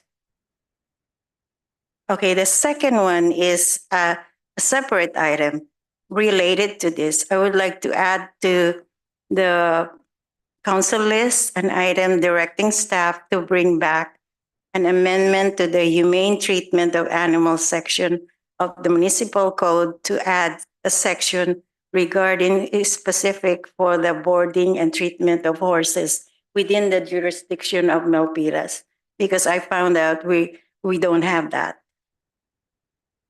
That's my ask. For consensus, Councilmember Barbadillo. That's one question, Vice. Going on with the horses. What's going on? The horses.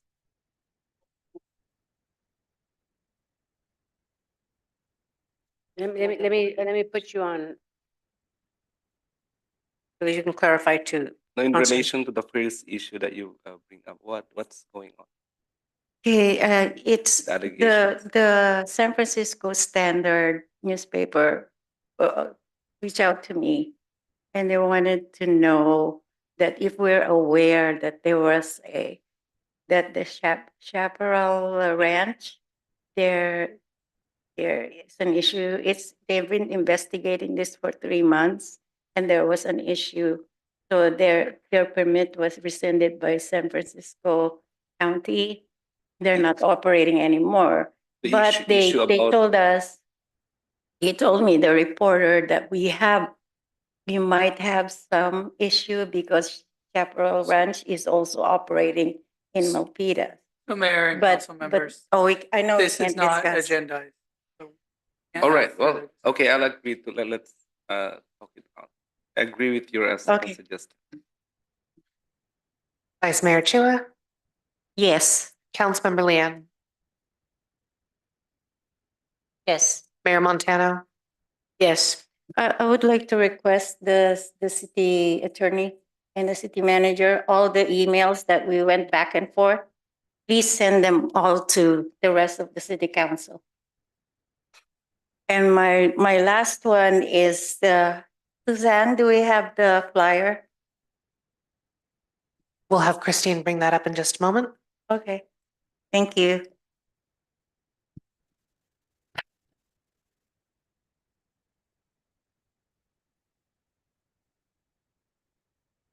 Oh, I just want to invite everybody that our senior center, they have a technology specific for technology for seniors. This is really a good program because I'm planning to go to one of the one of the classes and it's really good. Please share it with your sphere of influence.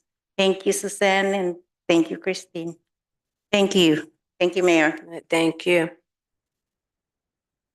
Okay, next. So I have an announcement. Well, and so the other day, and I did bring this up to our city manager, that there's an organization that has a flag that is raised, but there's no American flag next to it.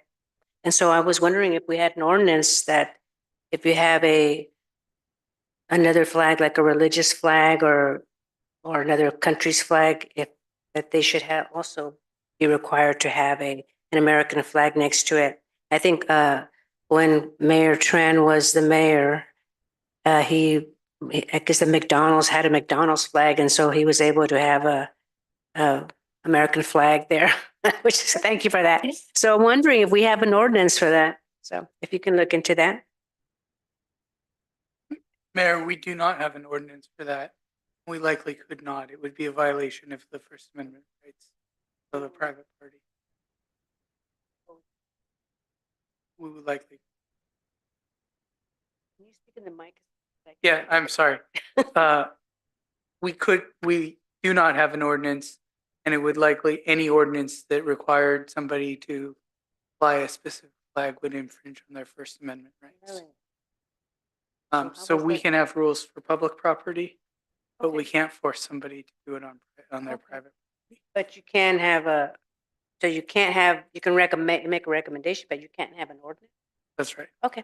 Yeah, we can give them a notice or write to them and tell them, hey, it would be nice if you could put it. Okay. What is? I don't understand. What is it? The city cannot compel private speech. Included in private speech would be compelling someone to fly in America. Oh. On private, of course, on public property, it's a different. So if that's the case, then how was that American flag at McDonald's? So again, you can do things informally. You can call and make Just call them up. Okay. All right. things of that Yeah, nature. that would probably be the better way then. We don't want to impede on their freedom of speech. Right. Be sued for rights. that. Okay, that's all I have. And any other council members have anything else? City manager, do you have any announcements? I have one quick announcement. Next Thursday, May 30th at 6:00 p.m. at the Barbara Lee Senior Center, there will be a community open house to discuss a zoning change related to housing and that's consistent with the general plan. So that's again next Thursday, May 30th at 6:00. Okay. Thank you.